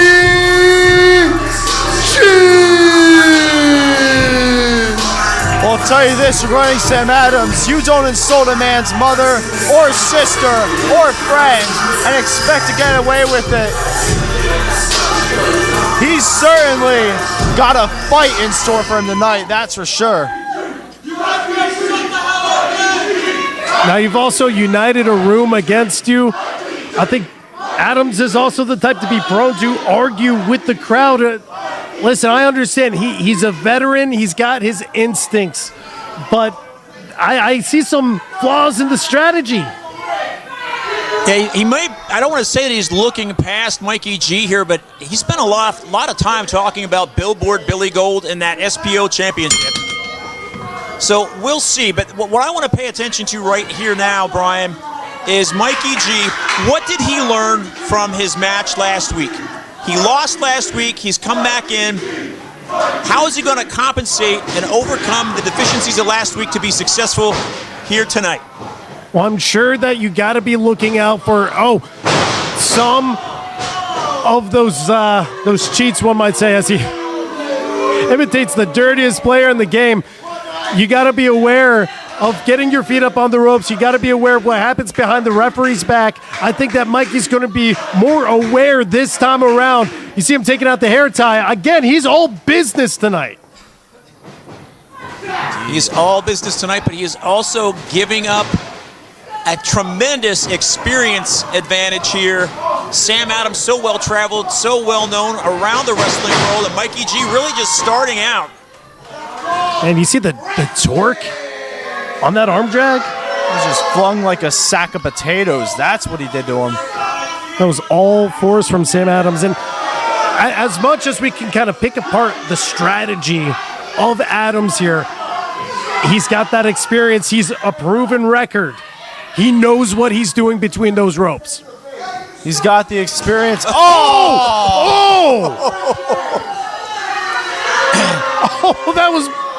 That was ugly and beautiful at the same time. What a dastardly move by Sam Adams. And now has Young Motion up, but Mikey G. Oh, God, with the hip toss there. Oh, man, this is where you lose sight a little bit. Mikey G catching a little bit of Adams. I have to say, I am impressed, though, with Mikey G. Oh, especially with that kick and another. Piecing up Sam Adams. Sam Adams went into this match thinking he was built like Superman, but the crowd getting under his skin makes him think he's a Homelander. Over the top rope! Oh! The height! That was amazing! If you could tell me Mikey G has wings, I would have believed you. Mikey G just made me a believer, man. I'm all in. I'm all in on Mikey G. Might be one of the best tope suicidas I've ever seen. Oh, man, and he is taking Sam Adams on a tour. Of Mount Holly. But a rink of the eyes. Again, these are the tactics. These are the tactics. Out of desperation. He did that out of desperation. I don't know if we're at the point of desperation yet. Certainly it's something that works for him. But he's going to have to use tactics like that with those long legs. Ow! Oh, man, eating the top of that he's got to check his teeth. Yes, most certainly. Mikey G, though, that'll ring your bell for sure.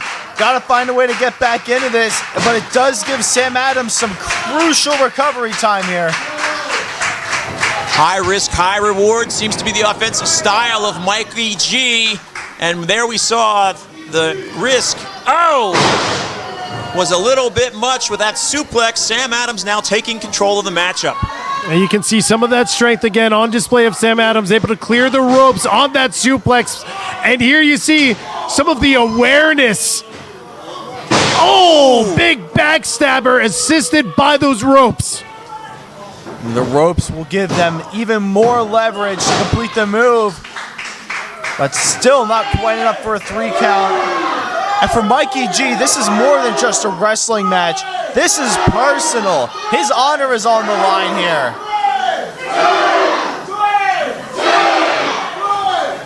I think if Sam Adams stopped bickering with the crowd, he'd be a lot more effective in this match. Adams now up on the second rope, off the top rope, axe handle to the head of Mikey G. Yeah, that does look pretty effective. But you do give up a lot of cardio by yelling. So true. Oh, Turn the man inside out. Send him tumbling like a tumbleweed. Big kick out there from Mikey G. Not all of the weight on the chest, giving up a little bit right there, but a big kick out nonetheless. Grabbing a handful of hair to bring Mikey G to his feet, sends him out. Oh. And how nice of this crowd. They're reminding Sam Adams how to count to 2. Mikey G fighting back now. Slugging back and forth, these two. And it's not a far fall down from Mikey G if he were to slip, but again, it's not a tumble you want to take onto that mat. We're seeing Sam Adams set up for that suplex over the ropes once again, but Mikey G resisting. Referee being a little lenient here with these guys in the ropes. Mikey G now getting ready, coming back in. Oh, man! And a slingshot spinning neck breaker that would make his mentor Tarzan blush. I think I see a cut on the leg of Sam Adams there. Superman is bleeding. Mikey, went for that Superman punch and hit it. Kick to the head. Homelander might fall tonight. Oh, man, caught him with the back kick. And you are seeing the Lucha Libre style of one Tarzan Duran on display. Covered now. Oh, and man, big kick out, but impressed again with the forearm laid across the jaw and the shoulder. Applying a lot of pressure there, but Sam Adams still able to get out of that pinning predicament. Mikey G appearing wiser than his years would let you think. Oh, man. He went for what looked like a springboard cutter. Sam Adams was able to get out of the way, though. Look behind you, Mikey G. Candy right to the jaw, followed by a BFT. Planted his face. Snapmare driver, but a leg up on the rope. Not even getting that illustrious 2, just a 1 count this time. And now Sam Adams is going to have to learn to count to 1 now. Listen, it's difficult. It's a lack of ring awareness there on Sam Adams' part, not realizing how close Mikey G was to the ropes. Oh, speaking of those ropes! Wow, he got all of that! Cover! Middle! 2! That won't do it! Homelander is still alive in here. This crowd really getting behind Mikey G. And they're getting vocal. Sam Adams has to hear that. Man, getting this pacing down. Mikey G, honestly, I was going to say a natural, but here we are. Once again, the feet on the ropes, but the referee saw it this time. You're not so slick, Sam Adams. But getting distracted once again, Mikey G, this is giving him again a lot of recovery time. Pushing the referee. You don't do that. That's a referee. Oh, catching him again, going for that snapmare driver, but into the backslide. Into the backslide. Cover. Oh! Sam Adams has been pinned by Mikey G. Look at that. You The winner of the match, Mikey G. Look at the shock and disbelief on Sam Adams' face. He can't believe that Mikey G beat him with a backslide. Once again, looking just too far ahead towards big billboard Billy Gold. Got distracted with this crowd, got distracted by all the gold. Sam Adams is going to have to keep fighting up that hill for that title opportunity, but what about the title opportunity available to state champs here tonight? Moses and Sturdy Sal going up against Freak the Mighty, the brand spanking new PWU Tag Team Champions. We're going to see that match tonight, gentlemen. Are we going to have new PWU Tag Champs? 2 or weeks the in a state row? champs going to be sent down to junior varsity? Oh, poor Craig. Oh, we have crooked Craig Prendergast, who couldn't count a normal count if his life depended on it. Well, we are going to head on up to the ring for our main event. That's you, MLJ. And we've been having a great time here in Mount Holly at the Pro Wrestling Star Academy. I would like to remind everybody there will be a special benefit event right back here tomorrow at 7 p.m. It will be Fighting for Lindenwold. We would like for everybody to attend. Appearing on that event will be Sam Reaper, Amadeus, stars from Hybrid Wrestling, and also the SPO champion, Billboard Billy Gold. Many others will be in attendance. That's Fighting for Lindenwold right here at 7 p.m. tomorrow. Also, on Saturday, June 6th, it's Ladies' Night here at the Academy. 7 p.m. for that one as well. But with that being said, everybody here in Mount Holly, are you all ready for the main event? Hey, yo, we got the PWU Tag Team Championships on the line. Let me ask you one more time. Mount Holly, are you ready for the main event? Oh yeah, let's get it.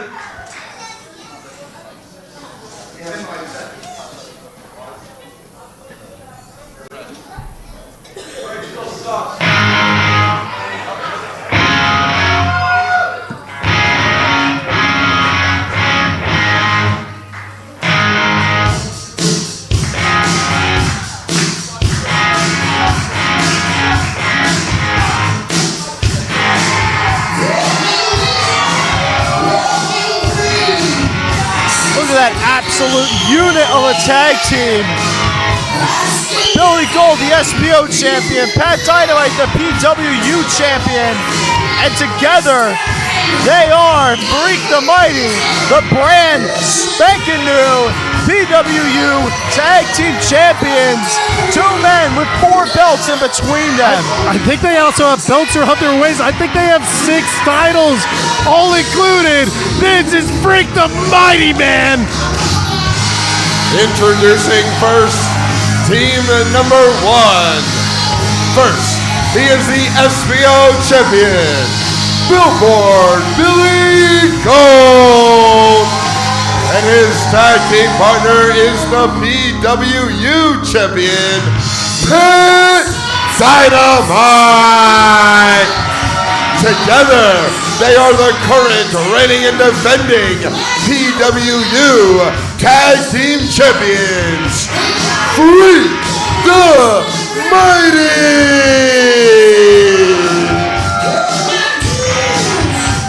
Man, ever since seeing Pat Dynamite, Billy Gold coming on out here, they're different. The energy is different. It is energizing every time they walk into this room. They certainly are fired up, and this crowd is fired up for them. But they face a sturdy test tonight in the state champs.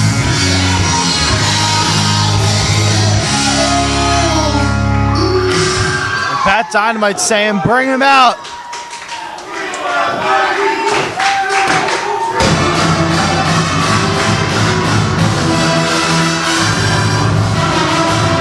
Now, gentlemen, I know that you guys are familiar with the state champs. However, for those uninitiated, these guys have been tearing up the East Coast. We have seen the likes of Sturdy Sal on Ring of Honor. David Moses has been tearing it up with them over in Power Pro Lucha. Introducing their opponents, team number 2. They are the challengers fighting out of Blue Mountain State, the team of David Moses, Sturdy Sal Mistretta. They are state champs. I love the marching band music bringing them out. They are state champs, they tell me, in every district. In every district. That's impressive. In every state. Not just one state, it's all states. That's crazy. They gotta have as many titles as Freak the Mighty. I wonder how many belts it would take before Craig Prendergast couldn't hold them all. I think we're reaching close to that limit there, Devlin Ridley. I will have to say, though, and let's talk just for a moment as we get started here, about the challengers. I've been calling matches with Sturdy Sal for about 2 years now, and just watching his growth, this man just gets bigger and sturdier every time I see him, and from a power perspective, he may match up with Billy Gold. Size-wise, no, but strength-wise, do not underestimate Sturdy Sal. Oh, you're certainly right, and what makes him sturdy, that low center of gravity. Yep. He is stable. Bell has sounded. We're underway here tonight in our main event. SPO Live's The Sitdown. And it looks like it's going to be Sturdy Sal starting off against Pat Dynamite.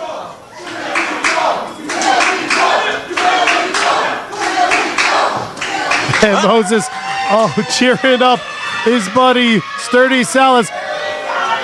Billy Gold enters the fray now. The sturdy versus the big. Because you're locking up. Oh, early advantage to Billy Gold. Sturdy Sal looks a little shocked. Yeah, I don't think he expected to be thrown back that easily by Big Billy Gold. Oh, the straps are down. Early on. They're coming back up. Oh, man, he's saving that for later, too. Oh, man. Be careful, Sturdy Sal. You only get to lower your straps a limited amount of times a match. Don't waste it now. Hey, you got to recharge him after a while. Oh, and those shoulder tackles. I'll tell you what, there have been many an opponent that Sturdy Sal has absolutely taken down.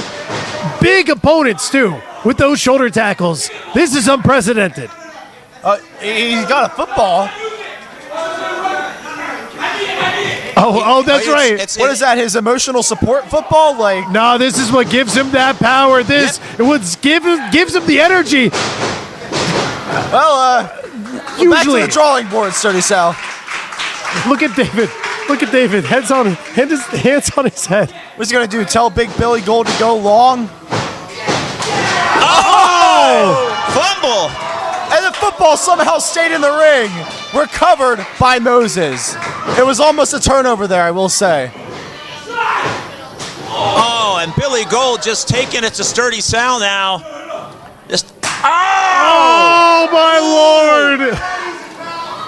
Felt that. Oh! Big Billy Gold raining those chops again and again. Sturdy Sal trying to get his first down of the match. At his steam, Billy Gold just crushing Sturdy Sal. Oh, and a third chop. Currently a 3rd and 60 on the opponent's 40-yard line. It's Sturdy Sal. Hello. Listen, I know this is cliche to say. I've never seen somebody dominate Sturdy Sal like this. Absolutely true. I'm shocked. It'd be different if he was wearing these shoulder pads. I mean, look at him. He's basically wearing shoulder pads with those shoulders, but rolling out of the way. Billy Gold eating that corner now. And we saw how much force he was loading behind those tackles. There you go, Sturdy Sal. Well, it didn't knock him off his feet, but it certainly pushed him back into a corner. And now for the first time in this matchup, David Moses. Quick tags in and out for the state champs. Oh, man, and now that the champ is off his feet, this is the opportunity for the state champs. They got to stay in control. Let's see for the kick. And it's through the uprights. It's good. It's good. That's 3 points for the Even state Greg said champs. that. Oh! Assisted sense on there into the cover now for Sturdy Sal, but the shoulders up for Billy Gold. Well, I didn't know Moses played offense and special teams. That's what you call a talented player. Here's the thing, though, and this is where they've already made a mistake in letting Billy Gold get back to his feet. You got to keep this man grounded. You can't let him use his height to an advantage. You can't let him use his power. And now Pat Dynamite tagged in. Oh! You say Sturdy Sal fumbled, turned the ball over to Freak the Mighty. Look at that compression splash. And we have seen that take out many an opponent up against the Backseat Boys and Blackout just a few weeks ago. That was a memorable moment from SPO Live. But now Sturdy Sal, hoping that he's not on the bad end of another moment to remember. And now Freak the Mighty starting their drive towards the state champs end zone. And Sturdy staying in this fight.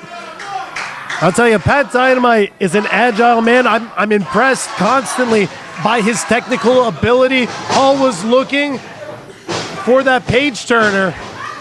I'll tell you, though, especially with what impresses me with Pat Dynamite and Billy Gold, these two are individual singles champions, and yet somehow they come together. They do gel, Brian, as a tag team. They do have chemistry, even though we see David Moses going for the pin right there. We saw the tag team expertise of state champs on display right there. Sturdy Sal holding up Pat Dynamite for that roaring elbow. And oh man, the sturdy head. It seems on Pat Dynamite. Taking out David Moses. It's kind of shocking, actually. Well, maybe Pat Dynamite was born to be a football player. Maybe this is the sign. I think they're just used to wearing helmets. He's not used to absorbing that much damage on the headbutt. Oh no, I see this. They're going to do the tush push. Oh man, driving right into Pat Dynamite. That's going to cut him in half. No, countless Coping Eagles fans around the tri-state area would have loved to see that one, had their team had been good enough to make the Super Bowl this year. Another quick tag in. David Moses back in. Is that Eagle slander? I will not have Eagle slander in this big headbutt there. Once again, David Moses, he's got to be careful with these headbutts. I keep almost saying sturdy. I don't want to be redundant, but they are efficient. Just as efficient as this butterfly suplex. Beautiful from Moses. Deep on the double underhooks as the crowd is firmly behind Freak the Mighty here. Both Sturdy Sal and David Moses, power wrestlers here, taking advantage of that tonight. Trying to grind Pat Dynamite down into the mat, though. I'm sure they're used to this type of reaction. This is just an away game for them. I mean, Freak the Mighty has the home field advantage here. Nevertheless, Sturdy Sal eats a boot. Up and over through the legs. Oh, holding on just fingertips away. But pushed off and tabletopped over his old partner. Here comes Big Billboard Billy Gold. Billy Gold's making a break for it. Elbows. Billy Gold's doing it all. He's pushing through defender after defender. Big splashes. Oh. The ring just shook. And now absolutely squishing these two men. Discus punch onto Sturdy Sal. Racks him up. And somehow Sal's still able to stay in this, man. I was thinking earlier, you got to keep Billy Gold out of this one. Nothing against Pat Dynamite, but look how this man is. Oh, no! Oh, shot block to Billy Gold. I think that's the first time we've seen anything nefarious out of the state champs. Well, sometimes you got to look for those little spaces. It's a game of inches after all. As we're seeing a double wind-up, it almost looked like some baseball inspiration there. David Moses controlling the head now of Billy Gold as, he is driven back into that corner. And now, you might need that speed once again of Pat Dynamite back in this ring. And it took two of them to chop Billboard Billy Gold there. Sturdy Sal, though, getting in his own licks after taking several chops from Big Billy Gold earlier. And this is smart. I like this. Work that knee. Work that knee and keep Billy Gold down flat on the mat. Seems like state champs have fully embraced being the away team in this match. Well, you can't always win the favor, but you can always win the match. You know, I'll tell you, I'm really impressed by the state champs. I'm wondering if they needed like a Tom Landry type figure in their corner, you know, like a cowboy-themed football manager. Oh, cowboy. I mean, I'm sure you could always sign the Italian tank up to the local university. I'm hearing too much Dallas forming in Philly right now. I'm Football just players and cowboy, I'm just saying, I'm impressed by these two. That's the point that I'm making. Wait, Billy Gold just took out David Moses. But Sturdy Sal cuts him right back down. And to be clear, I will never support the Cowboys no matter what. I think Billy Gold, wait a second, a little bit dazed. He thought he could go back in for seconds, but man, I think that might have cost him in the end. Take a look. Here comes David Moses now. And this is the biggest trouble that I've seen Billy Gold in quite some time. Wow! I've never seen that. A back suplex powerbomb? I don't know that Billy Gold has ever been powerbombed, but nonetheless, he's still able to stay in this. Here's where you see knowing your tag team partner having that tandem offense pays off. Billy Gold is hurt in the center of the ring. Pat Dynamite's been knocked off the ring apron, and it is all state champs right now. Man, can you imagine if we're able to see the PWU titles change just 1 week after Freak the Mighty won them? Perhaps they were looking for a tandem muscle buster there, but Billy Gold, he felt himself get up to that top turnbuckle. He didn't want anything to do with it. Say, if they're able to superplex Billy Gold, that could very well be the end. No way! Crossbody takes out both of the state champs. That is the size of a man that should not be able to pull off that move, yet he just did that in front of our eyes. Those super strong legs of Billy Gold launching him and taking out both men. Pat Dynamite trying to make his way back to his feet. In the corner, Billy Gold crawling, making his way, trying to get that tag. This all for those PWU tag team titles. Freak the Mighty up against the challengers, state champs. And here comes Pat Dynamite. With a fist for Sturdy Sal, one for David Moses. Dynamite into the ring. Pat Dynamite's got to make a comeback. Their team's down 10 points in the fourth quarter. Those step-up knees in the corner, reversal on the whip now from Moses. In the corner goes Dynamite, but up goes the boot and around the head. Oh man, the super kick under the chin. The PW World Champion is on fire here. Tagging in Billboard Billy Gold once again. Here comes Billy Gold now. Pat Dynamite, they've got David Moses in position. Ripcord, German suplex, lariat, cover down to retain those titles. Sturdy Sal there to make the save. Yeah, I don't even think Moses knew where he was. I'd be shocked if he would have kicked out. Sturdy Sal's help was absolutely needed, but Billboard Billy Gold takes a hard tumble to the outside. Now we have Sturdy Sal, picks him up. David Moses with a headbutt, my goodness. You see David Moses headbutt brainbuster. Rocked by his own headbutt there. Oh, some chops now served up of their signature chef. You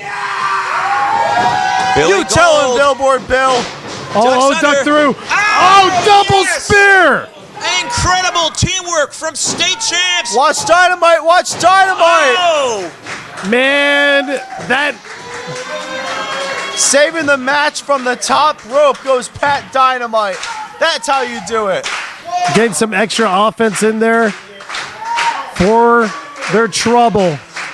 And the way that these four men have put everything on the line tonight for those titles. The PWU Tag Team Championships right here in the main event of SPO Live. The Blackout Sit-Down.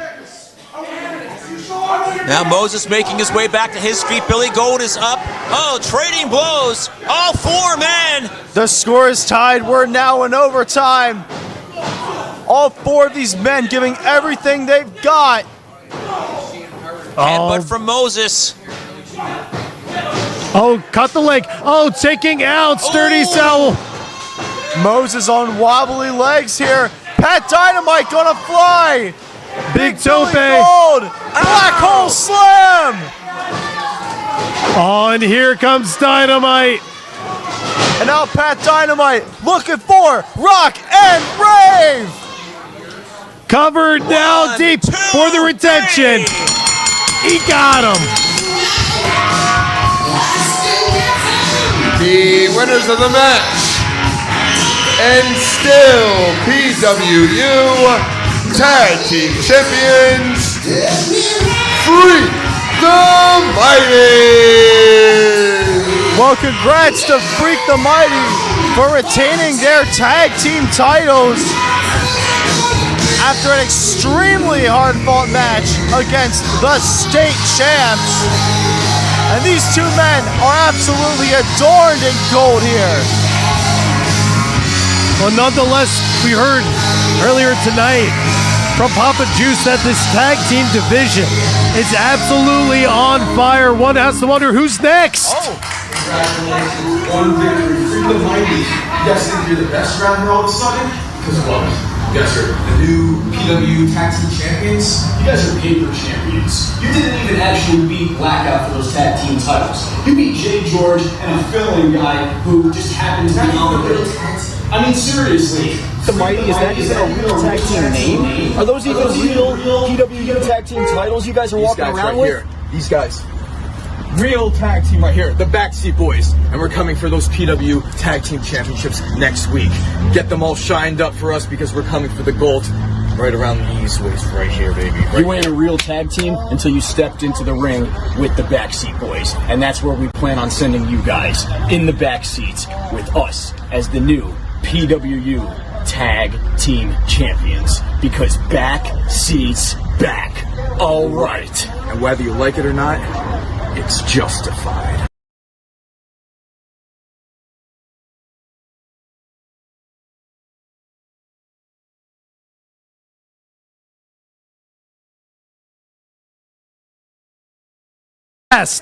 All right, first of all, we are not getting in the back seat with you weirdos. I don't know what time of time y'all are on, but it's not Freak the Mighty time. Y'all talk about, that's not even a real team name. At least we came up with ours by ourselves.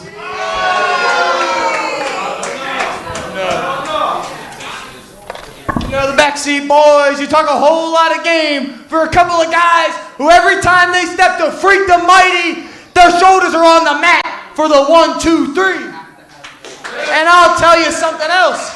Pat Dynamite beat JP Grayson to become your PWU World's Heavyweight Champ. Woo-wee! I'll tell you what, when me and Pat Dynamite face them in a tag team match, you're going to see us with these tag belts. When Pat Dynamite beats JP again, you're going to see him with that World Championship belt. And when I beat the bitch-ass brother Tommy Grayson, I will still be your SPO Heavyweight Champ. Because that's gold! That's Billboard! Billy Gold!